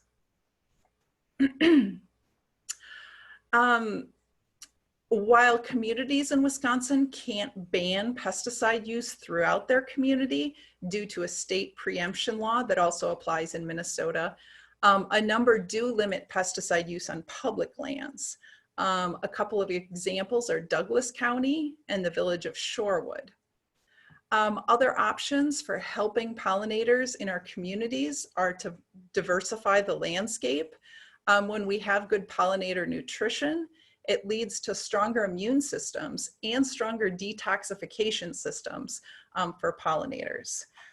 So whether it's at a school or a park or along a road right of way, along power lines, rail lines, having those as flower-rich native plants and unsprayed provides the connection, the habitats that bees and other pollinators need. I also learned that smaller bees typically fly only a short distance, maybe only a couple hundred meters from their nest, whereas larger bees can go longer distances. So having the connections so that they can move from one area to another is important. So what we really need in the end is lots of good, clean bee food, both for the pollinators, and then if we help the pollinators, they help us and they pollinate all of these crops. And that's kind of what I have. Everything is connected. And with that, I would be happy to take comments, questions. Here's my email if you have a question you'd like to email at some point later, but I'm happy to take whatever you have now. And I'm trying to find the Zoom. Yeah, Linda, there were a few questions earlier that were answered from a couple sides. However, I want to let you know in case you have something to add. One was about the benefit of native plants versus horticultural variety. How are they affecting their influence on pollinators, as well as what is the difference between, or the advantage of, native bees over the European honeybee? And Okay. So I'll start with the first question, and maybe Bearbell or Michelle, you've already answered this, but my understanding is the cultivated varieties did not co-evolve with our pollinators, and so they may provide essentially no food whatsoever, the cultivated varieties, for our native pollinators. So that's why we want the native species to feed our pollinators.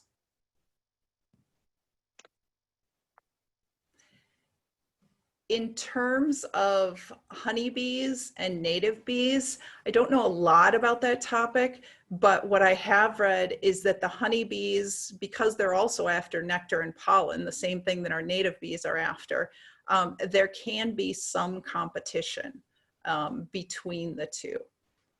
Clearly, we have honeybees in many areas, and we've had them for a very long time. But I think when you're introducing large amounts of honeybees, for instance, bringing in many hives to pollinate crops, that can have some effect on native bees through competition for food.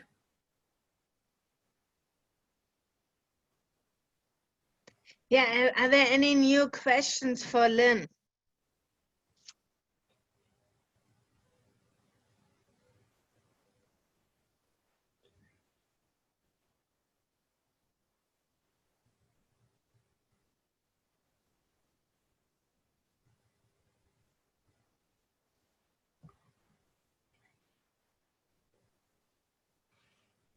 Okay, so there's a few coming in now, Lynn. What shoreline structures are best for dragonfly habitat? Oi. I don't know exactly what's meant in this case by shoreline structure. I do know that dragonflies, when they're ready to emerge to the dragonfly stage, when they're coming out of the nymph stage, they need a plant to climb right along the shoreline. They climb to the top of that plant, transform, and then come out. My guess is if they didn't have native plants to climb along the shoreline, they would be less successful in transforming to the dragonfly. Yeah, I would second that too, Lynn. Immediately when I read that question, I'm thinking of emergent aquatic vegetation along the shorelines, whether what they call pencil reeds or pickleweed. And those are some of the species that are really stressed from human habitation. Those are the first to go when somebody's putting in a dock or working on their shoreline, is that layer of emergent vegetation. And that's really important for dragonflies. The other thing I think of for dragonflies, and humans have a propensity to clean up their shoreline with woody debris. So it's okay to let a tree go into the lake from your shoreline. It's okay to have logs and sticks and brush and shrubs. Those are all great habitat structures for dragonflies, for fish species, for a lot of inverts. So I immediately think of emergent vegetation and woody debris, letting it stay in if it does come down, or just letting it be a little bit wild along the shoreline. Mm-hmm. One thing I could add, if anyone wants to share that concept with kids, is I did write a book a couple years ago called Fish Hotel, and that's available online, and it's about the benefits of trees in the water for fish as well as many other animals.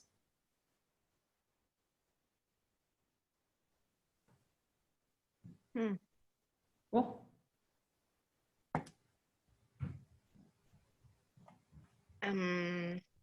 There's another question. Is there any evidence that Asian giant hornets impact native bee species? The only thing I know about that, I'm not an expert on it, is I've read that they are not in Wisconsin. I don't know what their impact is on native bee species. Yeah, I've heard, seems like lately in the news, and I've been hearing a little bit more about them, but I've heard the same thing, that where they are located, I don't know a lot, but you're right, I've heard not Wisconsin, and that they're limited in scope across the states. So definitely, I don't think we are the expertise on that, but I have been hearing more and more about the Asian giant hornet.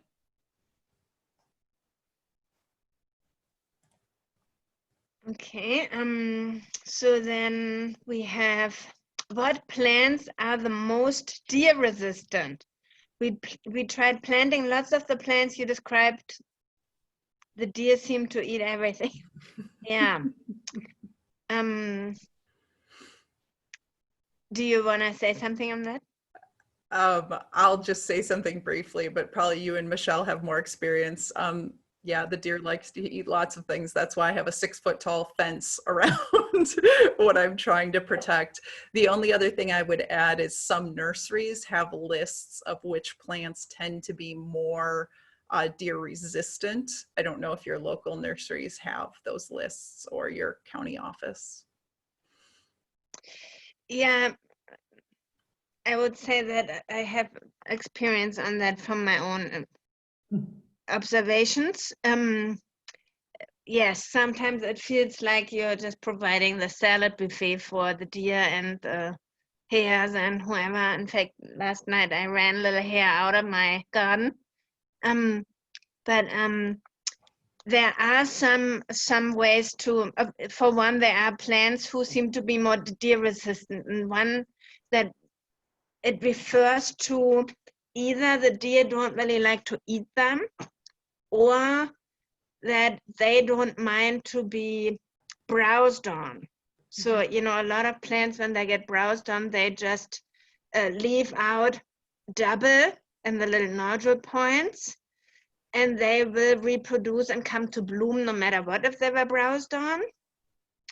Or, like I said, some don't like to eat milkweed. They seem to not like milkweed at all. Pearly everlasting, they don't eat at all. Rattlesnake masters, they don't eat it. So there really are plants that they don't just either don't like for the taste or for the structure or anything like that. And then there are also measures like the fence, but there's some other measures that can be taken in order to deter the feeding ground attractiveness. Let's put it that way. Yeah. Yeah, I think those couple that you mentioned, Bearbell, I mean, milkweed's pretty, I don't want to say bomb-proof, but it definitely survives our deer. A couple of the other things that I've noticed too is, and just talking with people, are different deer populations and different deer prefer different foods. Where one person, you hear if that's a deer-resistant plant in my neighborhood, that plant gets chomped on all the time. And I think it comes back to diversity too. So having a diverse group of native plants in there, or trying different plants. If you're seeing those same plants get, you know, eaten time and time again, switch up to something else, bring in something else, and you might come upon or stumble upon something that really doesn't work well with your deer herd. So I think it's all about diversity, willing to try some new things. And I'm usually looking for plants that, milkweed, you know, it has that milk, you know, that sappy substance. Some plants that have hairier leaves or spinier or thicker foliage, you know, that they're not fond of. When I think of perfect deer plant, you know, hostas, which is not a native plant, you know, something that's nice and smooth and succulent and really moist. Those are some of the ones that the deer are going for. So sometimes it just takes a little trial and effort and to come upon something.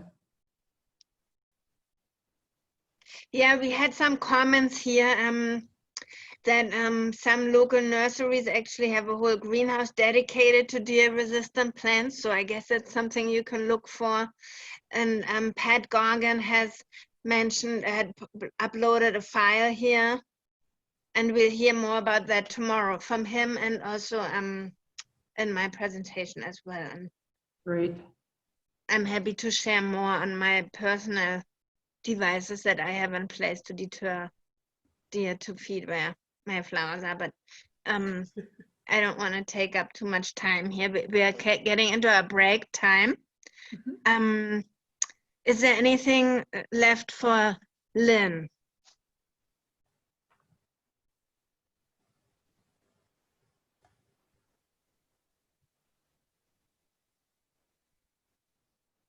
Okay, well, then we're gonna have a break until 11:10. Everybody to stretch their legs, and see you shortly again. Okay. All right, hope to see everyone soon.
Hello, everybody. It's time to get back together. We are gonna move forward into the next presentation, which is the overview and introduction of the county cost share program. Michelle Sadowskis, another county conservationist, is going to lead us through this. She's been the county conservationist since 2016. And before that, she was in the county's aquatic invasive species program as the coordinator. So yeah, I'd like to say welcome to Michelle and look forward to learning something new. Okay, thanks, Bearbell. You hear me okay? Hear you well. All right, and I have screen shared the start of the presentation. Are you seeing that okay too, Bearbell? I do. Okay, perfect. Let's see if it works okay here today. So today, what I want to talk to everyone about is county cost sharing, which is a locally led grant program. And what I want to do is give some background on it. Let's just see how this works.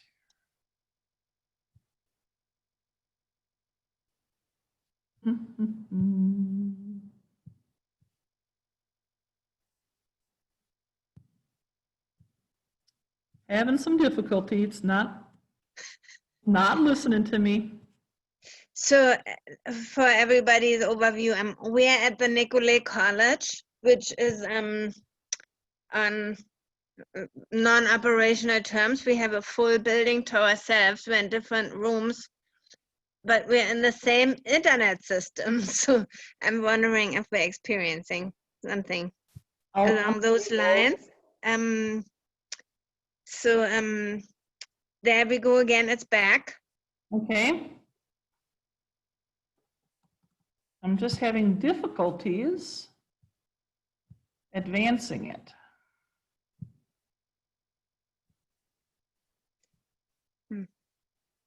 There we go. I'm not sure what was the matter, but let's keep our fingers crossed that advancing goes just fine, because it had seemed like it had frozen up. Okay, so what's on the agenda today for county cost sharing? What I would like to do is give some background on Wisconsin Land and Water Departments. I'll talk briefly about the cost sharing, and we'll go ahead and we'll do a session on driving with Miss Michelle. So you're hearing me okay, Bearbell, and you're seeing everything okay? Yes to both. Okay. All right, so a bit about our land and water, Wisconsin Land and Water Departments. So all 72 counties have a land conservation committee that is required through statute, and there are some form of land and water departments in each county. And when I say some form, oftentimes they're a freestanding land and water conservation department, or they could be merged with a zoning department, or quite possibly a land information or land resources department. Most of the land and water departments receive cost share monies from the state. Each of us have to request cost share monies from the state. So it isn't that something just drops in our bankroll. We do have to request that. And we received the money from DATCAP, what we finally call DATCAP, which is the Department of Trade and Agricultural Protection, Consumer Protection. And they do have a formula, and this is, it's not a weird formula, but what they look at is the 3-year record of how we're spending the cost share funding, the average underspending, so if we get money, are we spending it for each county, and the number of farmland acres. So obviously, some of our northern counties don't fare as well with the amount of cost share monies that we receive as some of our southern counties that have a lot more farmland acres. And I'll talk a little bit more what cost share monies are, and I'll get into that a little bit more. But I do want to let the group know that most counties have cost share monies available in some form. Now the cost share monies are distributed to the counties yearly, but it's up to the counties to dictate how those funds are distributed. For instance, there might be caps on how much the county is able to give out to each landowner. There might be project rankings involved. There may be resource priorities. As I mentioned, southern Wisconsin, if we're looking at Dane County, their resource priorities might be on agricultural projects and stream projects. Or up in northern Wisconsin, as in Oneida and Vilas counties, we have all these lakes, so our priorities are going to be our lakes and streams and working on projects in that type of area. So it is up to each county to distribute that money. So exactly what is cost sharing? And this is pretty easy. Cost sharing is the sharing of cost. So what we're looking at here is a sharing of state monies via the county and the landowner also putting cost into a project. In this case, we're talking cost sharing for restoration projects. So we have the state funneling in money and the homeowner funneling in money and coming up with total project costs. So it's pretty easy, the cost sharing, but not so fast because there are always rules, as we well know. So here are Oneida counties. Now these aren't really terrible rules, but they are some things that we have to keep in mind.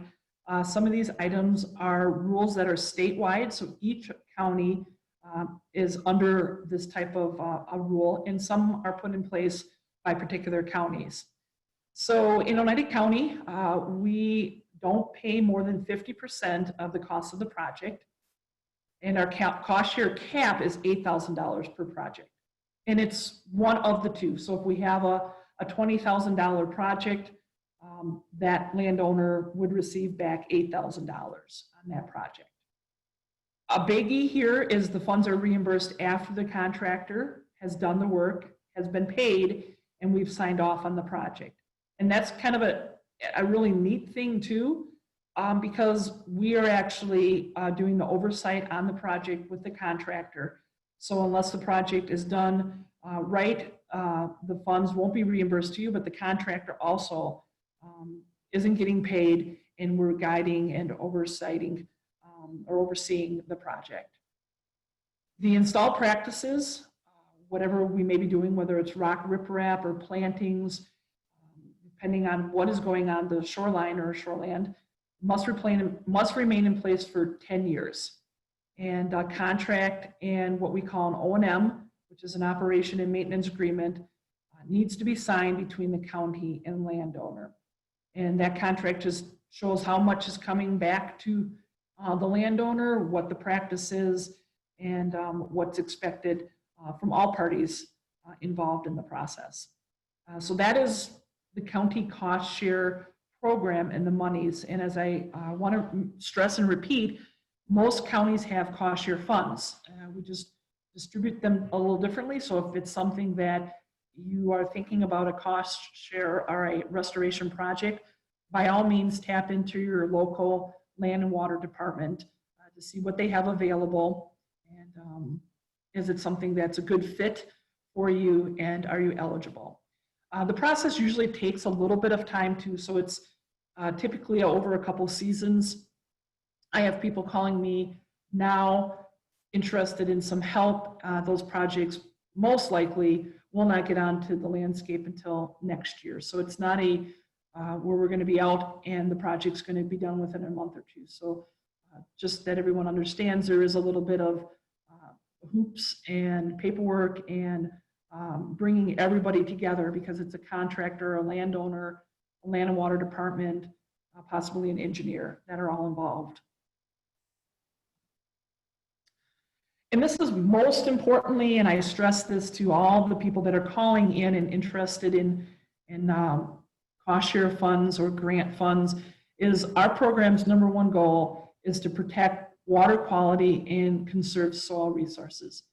And also importantly is to do it in a financially responsible way. So what I'm looking at is, yes, we want to help restore shorelines, but ultimately we're doing it for the lake and for the betterment of everybody involved. So the money has to, you know, we look at each project independently to see where we're going to get that bang for our buck and the public good. It is public monies that are going into these projects. So that is certainly something important to our department and myself, that we're really looking at, you know, doing so in a financially responsible way and what's best for the lake and the shoreline. So I'm going to switch gears a little bit here. I did want to give a little bit of an intro, as I did here, and to give you some background about, yes, there is funding. Yes, we receive funding each year to distribute to landowners. But it all starts somewhere. It all starts with a phone call or an email, with somebody emailing me saying my trees are falling into the water. Something's happening out here, could you come take a look? So it's that initial contact, and the first thing that typically is going to happen is a site assessment. So what I want to do today is just take a little drive around Oneida County, since obviously I'm the Oneida County conservationist and I'm working in Oneida County. So I'd like to take you on a few site visits with me. Some of the site visits are going to have, most of them are pictures are from this year and site visits, and a little bit from last year. So there's a couple projects that have before and after pictures, but most of these don't. So most of these are just visits that we've done recently. But I wanted to try to give you a feel for what I'm seeing, what people are expressing, how we may be able to help. And tomorrow, Stacy Daney will be on, and she's our engineer that we work with, and she's really going to get into the technical aspect and kind of the guts about what can we do in certain areas. So this right here is just to kind of show you a kind of a feel, take a walk through, a drive through Oneida County to visit those websites or those sites. And then tomorrow, hopefully we'll connect those dots as in what can be done on some of these areas. Although I will mention and show some things here today. Okay, so are we ready to take a drive?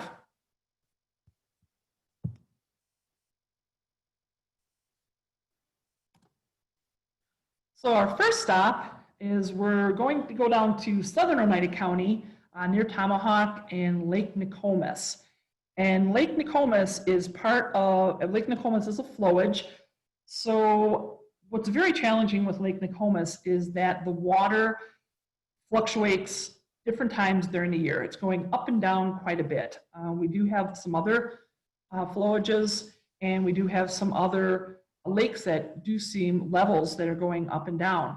But we see this quite a bit with Lake Nokomis. And it's a challenge at times because we may see the water very low in fall time. It might be very high in springtime. So site visit number 1 here is a property on, I believe I think it might be the north side of the lake, but we went and visited this property. And as you can see here, we've got lots of vegetation, lots of tree cover on either side of the house, but the approach down to the shoreline is a little bit rougher shape. We've got the older timber walls that are falling in. If you're looking at the slope, it's really sandy. We call it kind of a sugary sand. It's kind of moves fairly readily. Real tough to kind of keep that in place. And we love our lakes. We live on our lakes. We are part of the landscape. And so it's not that we're doing anything wrong by being on the lake or being there. It's just sometimes the processes in the construction that we're doing on the shoreline that causes some issues. And in this particular case, as you can see, there's some failing slopes and some failing timbers. So just wanted to show you that just as our site visit number 1 here. And what we this is a site that we're working on this summer. So I don't have obviously an after picture, but what we're probably looking on doing here is, let's see if I can get I'm just going to get an annotation tool up here. So hold tight while I do. So I'm hoping you guys can see the red dot. So in this area, most likely what we are going to do is pulling out these old timbers and most likely putting in their soil-filled bags, possibly.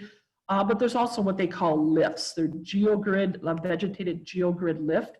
You'll learn more about those tomorrow. That'll go in here.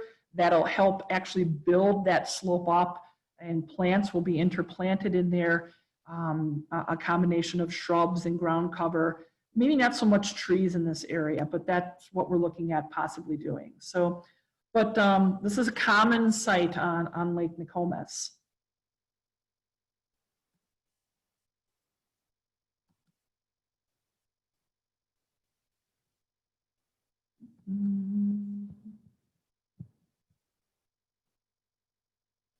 Yeah, we kind of got tied up here again here. So hold tight, everyone.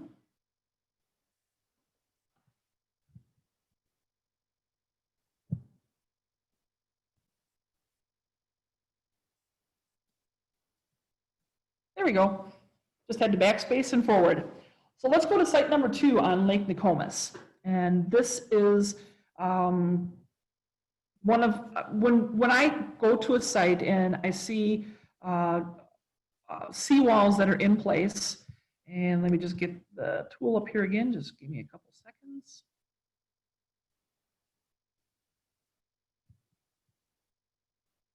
Well, let me just use the cursor. Oh, here we go.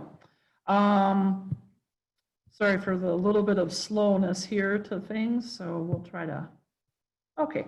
So right in here, this is a concrete seawall, and oftentimes when homeowners come to us asking, hey, our concrete seawall is falling in, we're having difficulties in it, those projects rank very highly within our cost share program because A, we're looking, this is a vertical structure that isn't very wildlife friendly for turtles, for frogs, whatever it may be.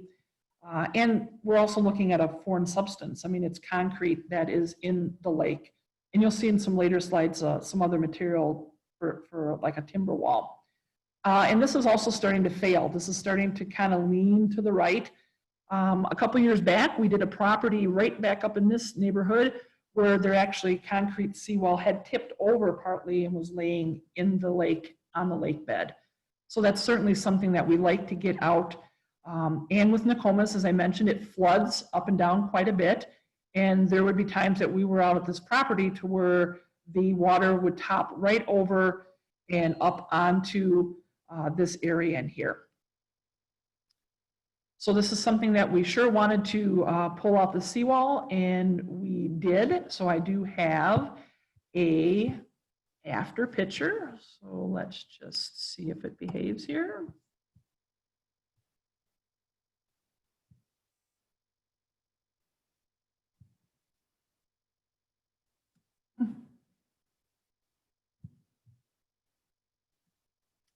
Okay, and here is the after picture. Roughly the same angle, but what we did was put rock riprap down instead of the vertical seawall. So you've got a much smoother, not quite as steep slope, obviously. And then what we did in this area here, this is a no-mow grass. So we got rid of the pavers, and this was this was seeded in with a no-mow grass. The homeowner still was working on getting their connection between here and the dock, but that is something that wasn't in our cost share program or project, but a lot more wildlife friendly, but actually providing quite a bit of protection from that high fluctuation that Lake Nokomis sees. Okay, so next we'll travel to the Rylander area. And first stop will be at Hancock Lake. And instead of a concrete seawall, here we have an old timber retaining wall here that's actually in pretty bad shape. And I'm sure that these were creosote soaked when they were initially put in. So this is a great thing to be coming out of the lake. And this is the project we're working on this year. So I don't have after pictures, but what we're looking to do is replace those fallen in and broken up timbers with rock riprap, and then going back in this area. I hope everyone can see this cursor here. and going back in this area to create some plantings all back in here. With our cost share program through Oneida County, any rock riprap that is put in, we do require a minimum 6-foot native planting behind the rock riprap. So if you're part of the program, that is what we go ahead and require in here. So this will be planted in this area. So let's go on to our next site visit.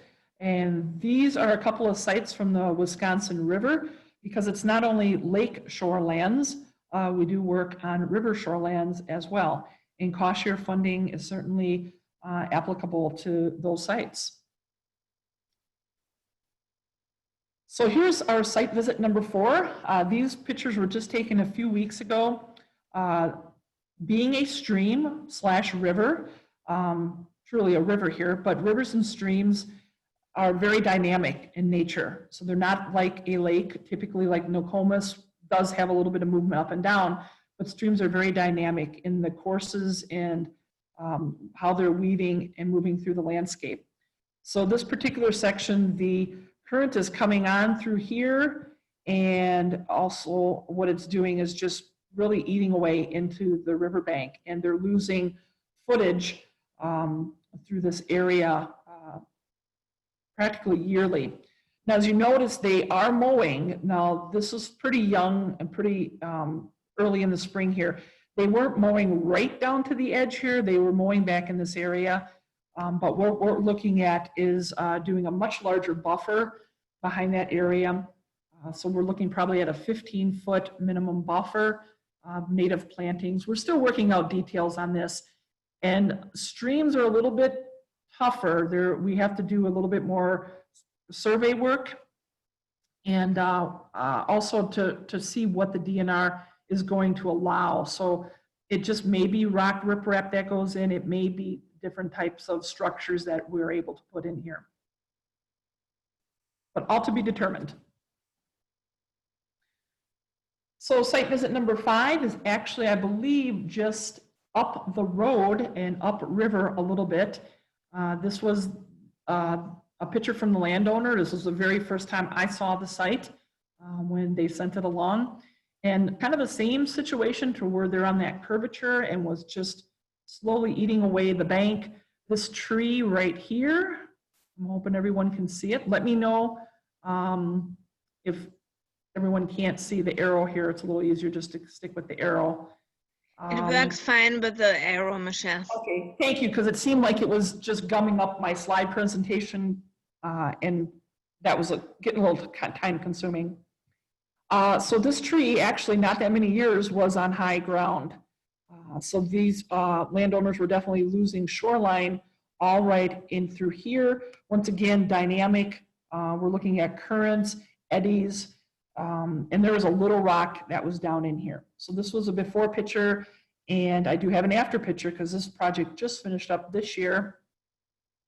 This is the closest I could do for the angle, but what we were attempted here is we're more of a wildlife habitat construction, as well as a little bit of rock riprap. So these here are root wads. And these are actually trees that are about 10, well, probably more like 12 feet long. The roots are on one end, the other end, 12 feet further down the line of the trunk, the tree, is chiseled to a point, and those were driven into the bank actually. So this here was driven straight back in right in here. So those root wads go right into the stream bank, and rock was added as ballast a little bit around and underneath them. And so what we were looking at here is just to try to prevent and kind of change this current coming into here to where it's deflecting off the shoreline. And also these root wads are going to actually start holding sediment and start building habitat for fish and invertebrates, and be very attractive to birds and other wildlife as well. In this particular project, our county funded about 6 feet minimum back in here with plantings, And the landowner wanted to do a little bit more. So this is a bag wall for extra protection. We did not cost share on this portion, but that was certainly an option that the landowner wanted to go with. And these are all planted. So right in here, there's little green specks that are plants. So between those courses, those are plants, ground cover, and shrubs that are in there. And then this is early this season, so that'll green up, and this will all vegetate all through this area here.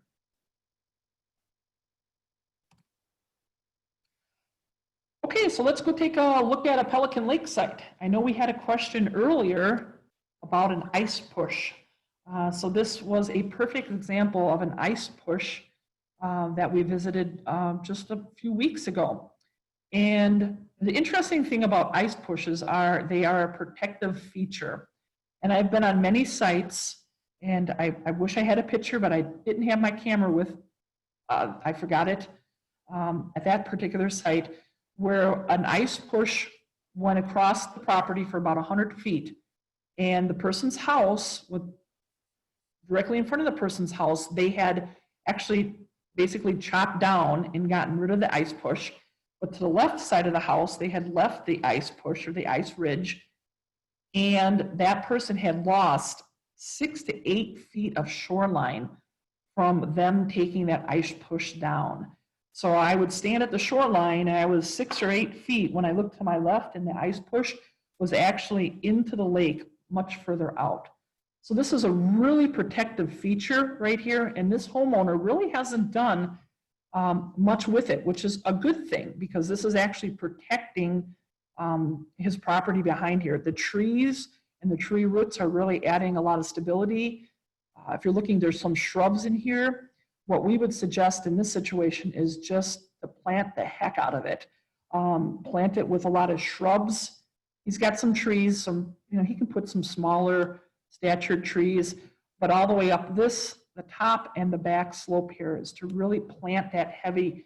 Don't mess with the ridge because that's going to give you a lot more problems. And in fact, there's a little bit of where he lost shoreline underneath this boat from pulling it up in there. So there's a little bit of a breach there, but for the most part, this landowner has done a really great job in leaving this in place. And that's a great thing to leave your ice push or ice ridge in place.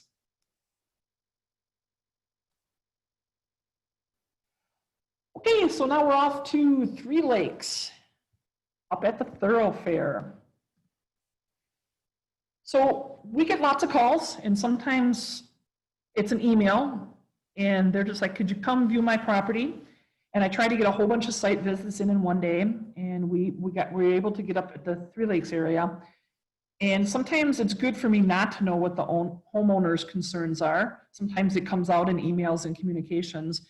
But this one didn't as much. I mean, I knew they had some concerns, and Bear Bell and I walked out onto this property, and it was kind of nice looking at it from a fresh perspective and not having that, what the homeowner was thinking.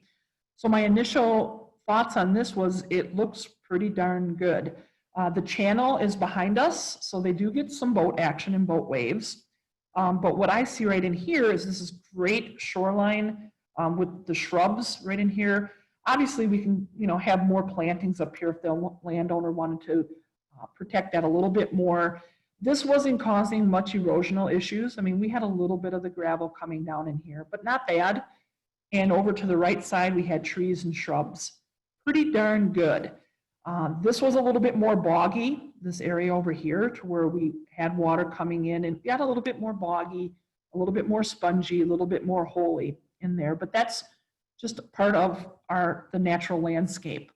And so overall, when I saw this site, we were pretty happy with it. The one area that we said that the landowner could do a little bit more to, or less to, was instead of pulling your boat up here to maybe moor it along the pier and maybe put it up here during wintertime or when it's frozen, they've lost a little bit of shoreline right in here. You can see where by pulling that boat up, and it's something simple that we've all done, I think, as property owners on lakeshore or on rivers. You know, we're living there, we're part of that landscape.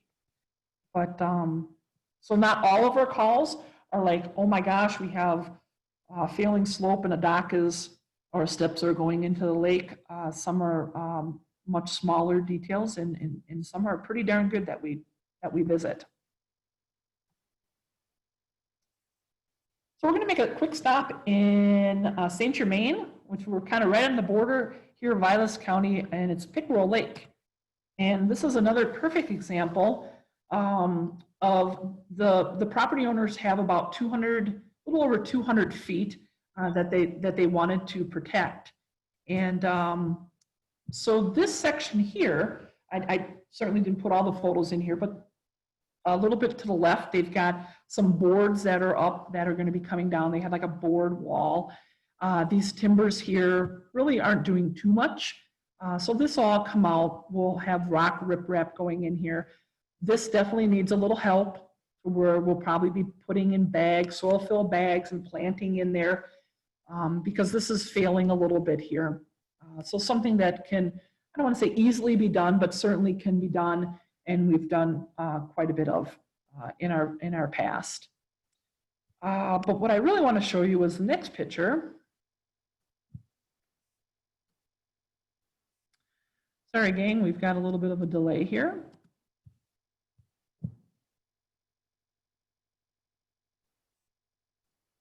Okay, so this is just to the right of the previous slide.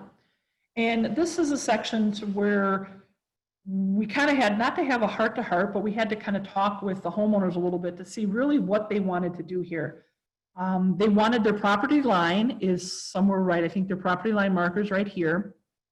And they also, they were thinking of wanting to restore this. But when I see this, these red pines right here are already dead. These few red pines right in here. We've got some large voids right in here. We've got some neat, and we've got some structure, wood structure. Right out of sight here, I believe there's some fallen larger trees. I think there might be some over here. And this is where we kind of have to weigh restoration. This is about 45-ish feet at the end of their property. Their house isn't right back there. And we have to think about this, and myself as a county conservationist, and for funding and for environmental and ecological reasons, do we restore this? Do we put the money into this? This is going to be pretty pricey. This is going to be fill of rock, possibly rock down here, maybe bags, and these trees are already dead. And the worst thing in the world to have happen, not really, and it isn't the worst thing in the world by any means, is for one of our trees to actually fall into the shoreline. So if this were to end up heading down and tipping over, yes, this might cause a little bit of disturbance up here, but we're going to have, we're adding structure to the lake, we're adding wood to the lake, and actually that's going to, the structure that's going into the lake is actually going to disperse the wave and wind energy coming into that shoreline. So there's a lot of things going on in here. I mean, we're talking money, we're talking, do we just let this be? This isn't right in front of the house. Do we let this just be natural and be a part of, because all, you know, there is a lot of natural erosion out there. Of course, humans have, with boats and wave action and recreating on the lake, can intensify that, but on many sites throughout that I visit, you know, we have to weigh the benefits to the cost and looking at it ecologically. So my suggestion to the landowner was to leave this, and they're still thinking on this. So we're kind of to be determined about what this is going to look like. Okay, so we've got 3 sites where we end up in Minocqua, and we're looking at about 4 to 12, so I'll quickly go through these. So this is on Diamond Lake. This is another perfect example of how we use our lakes and how we're seeing shoreline erode, because the shoreline, obviously, they've lost a number of feet here. And this wasn't the landowners. This was actually a 4-wheeler going into the lake that their neighbor had used for an access for, I think, maybe doing something with the lake bottom with a swimming beach. But this happened quickly and happened within the year's time, just from the fall to the springtime that I had seen it. So moving forward, we're going to be restoring this, and also there's going to be no further access, from my understanding, at this area here. But just showing the sensitivity. This is very boggy, very spongy, but just showing the sensitivity of an area and how we use and sometimes abuse our lake shores. But this one's in our cost share program, and we're working on native plantings and some protection right in this area. So site visit number 10 is actually on Lake Minocqua, and this is another small example.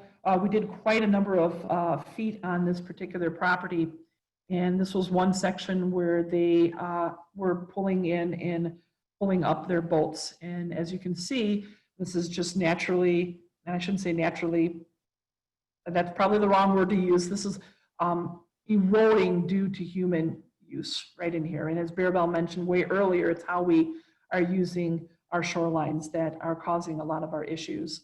And this has got pretty high traffic out here, and this was rocked and planted 6 feet behind it with native vegetation.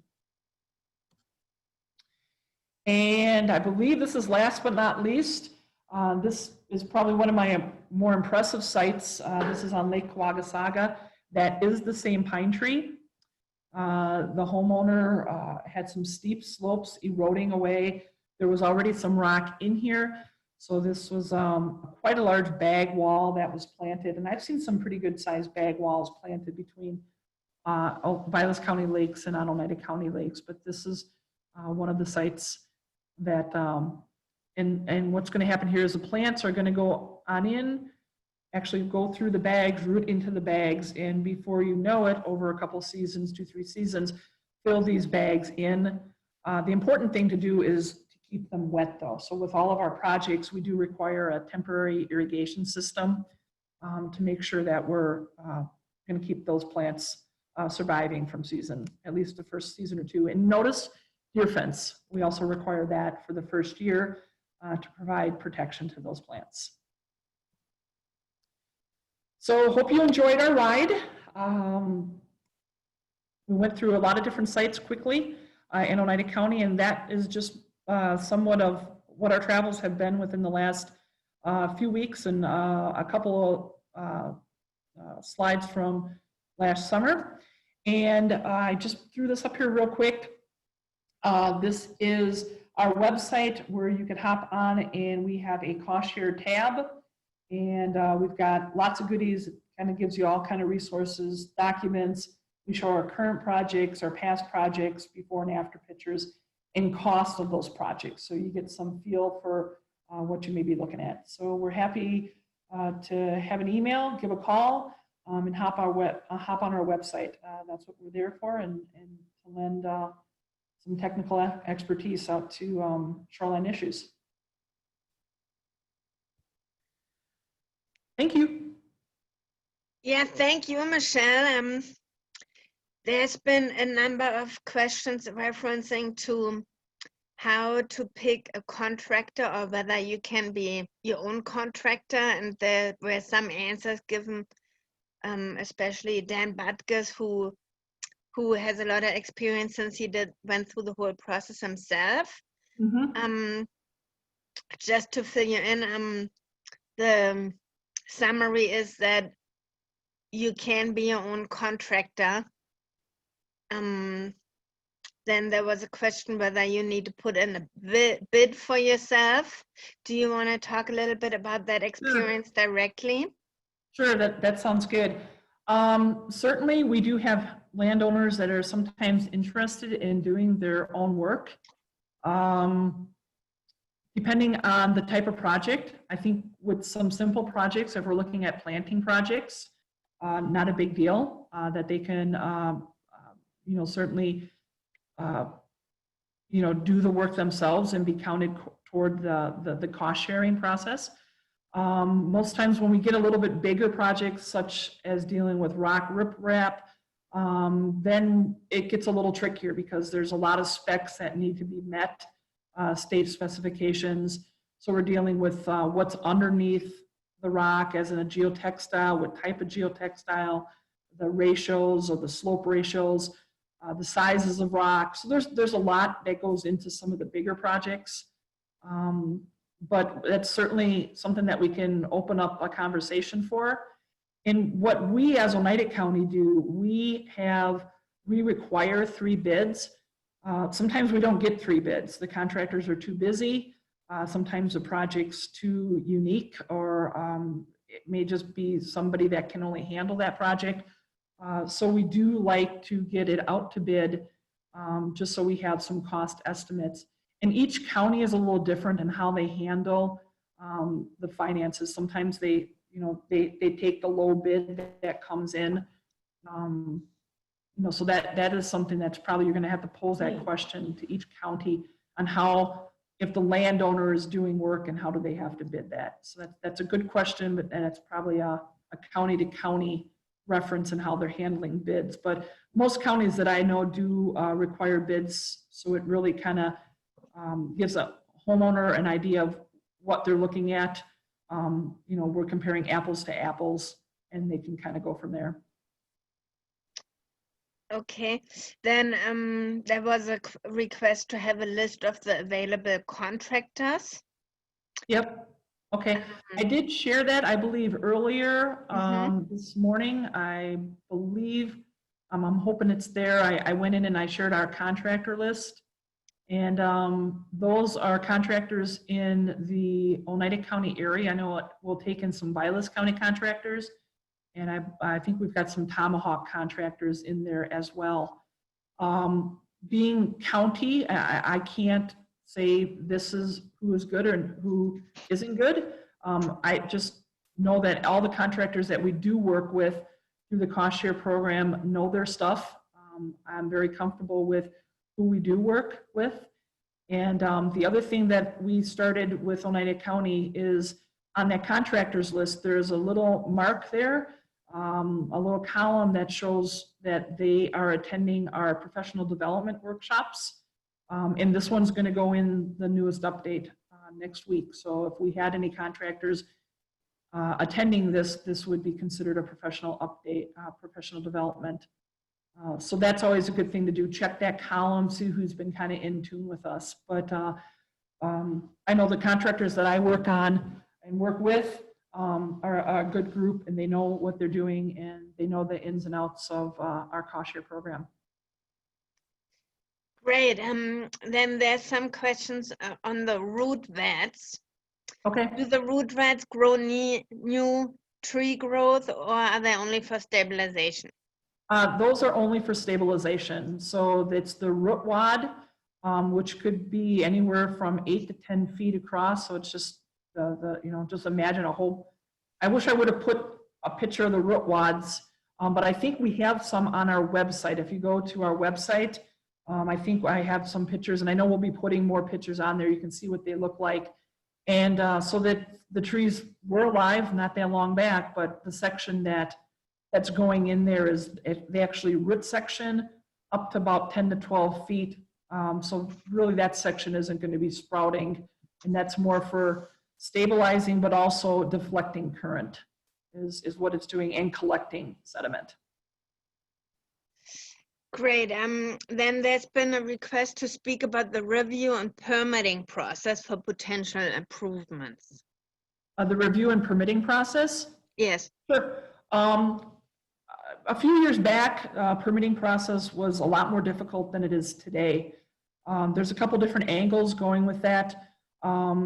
Most of our, we get a lot of calls about rock riprap, and the DNR has put what they call an exemption out there for rock riprap. You do have to follow some perimeters, and it doesn't apply to all of our lakes. It only applies if we're looking at outstanding water resources or exceptional water resource. What comes to mind right away is Two Sisters is an outstanding water resource lake. That we have to get a permit if we're doing any rock or anything below what we call the ordinary high water mark. That's kind of DNR space. So, but a lot of the other lakes, we don't have to go through as heavy of a permitting process. The safest way to go with that is to give us a call or call the DNR just to see what kind of permitting that you need. There are county permits too, and the easiest way to kind of think about it is we have this ordinary high water mark, is like how high the water ordinarily comes up.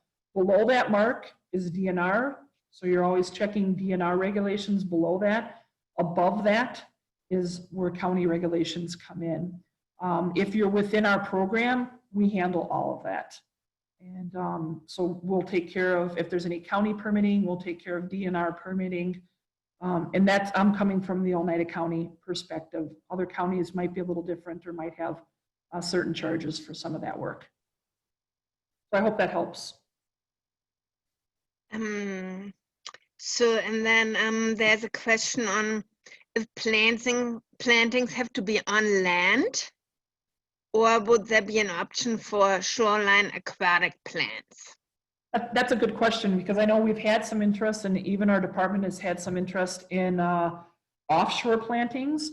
And that's something that we would have to coordinate with the DNR. As I mentioned, they're kind of purview under that ordinary high water mark. So if you're looking at aquatic plants, most likely we're putting them into a lake bed, which would be DNR, where we would have to kind of talk with the DNR and see if there's a permitting process. But that's something we could reach out to if you reach out to us or reach out to the DNR. But yeah, that's great. I mean, if we had more people thinking about or possibly planting emergent vegetation, that would be a good thing.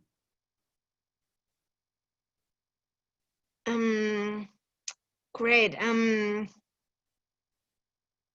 Then there's a question whether we would ever want volunteers.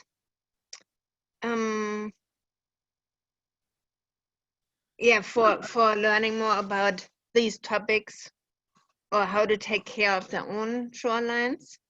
Sure, I'm not sure exactly what they're thinking of with volunteers, but yeah, we've had volunteers to help us sow seeds, help us plant vegetation.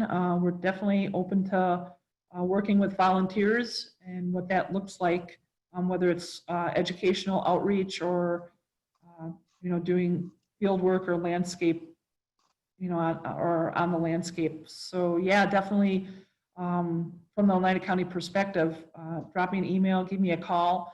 I think neighboring, I don't want to speak for neighboring counties, but I know volunteers they do a lot of great things, and we're very appreciative of the volunteers that are out there, from AIS work to the native planting. So always a 2 thumbs up for them. Yeah, are there any more questions? At this moment, I'm putting our emails into the chat just to make them easily available.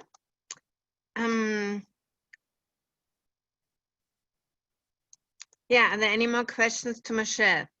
Or any questions to any of the other topics that were covered today?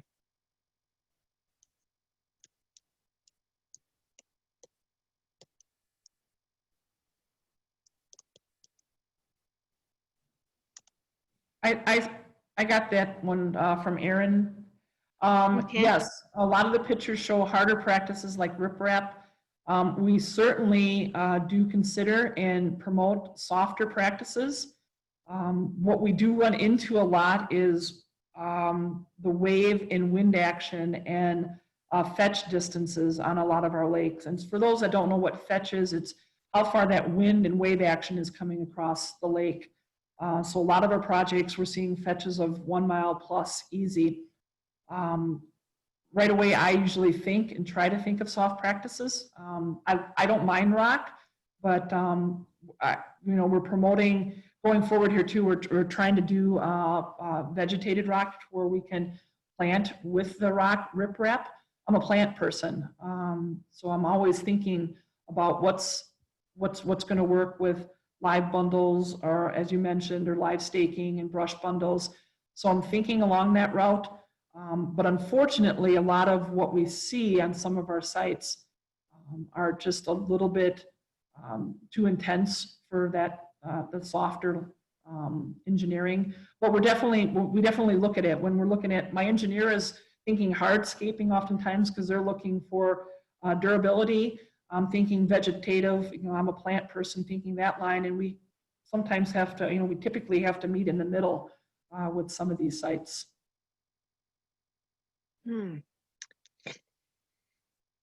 Yeah, well, it's 12 o'clock. I think it will be good to wrap up. I would like to go over, and I'm gonna share our agenda again for tomorrow. So we have,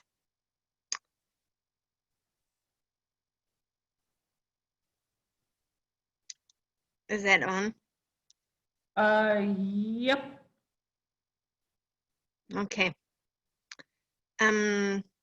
So tomorrow we'll be back at the same time, and we'll have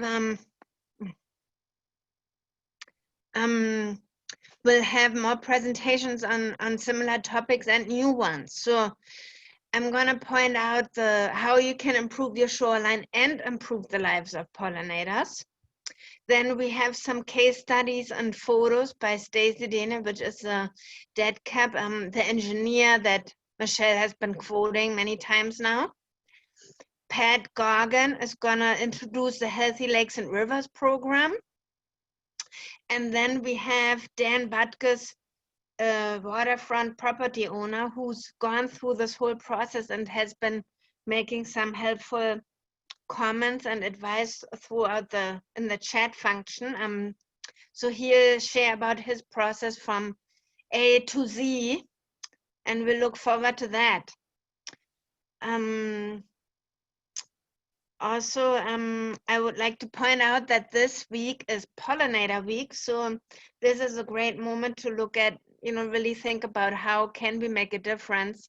And there's many other ways besides planting. So if you're interested, please check out our website. We have extensive resources listed there, and I've put the web page in the chat functions now for several times. Also, please write down any questions that may come up throughout the day and post them tomorrow. We want to be available to help you in this process, and please don't be shy to ask whatever you want. Yeah, I think, Michelle, do you have anything to add? Yeah, I think I just want to stress that for the recordings, I think someone might have asked about the recordings, but just we'll stress that again. We will post them on our website, and we do have a YouTube channel. And so we'll get the YouTube channel linked out to everyone that's been registered. And we'll try to post those. Most likely it won't be this afternoon. It may be tomorrow afternoon or Friday. We'll try to get those up as soon as we can on our website and on our YouTube channel to share those for everyone. All right, are there any final questions before we end today's sessions?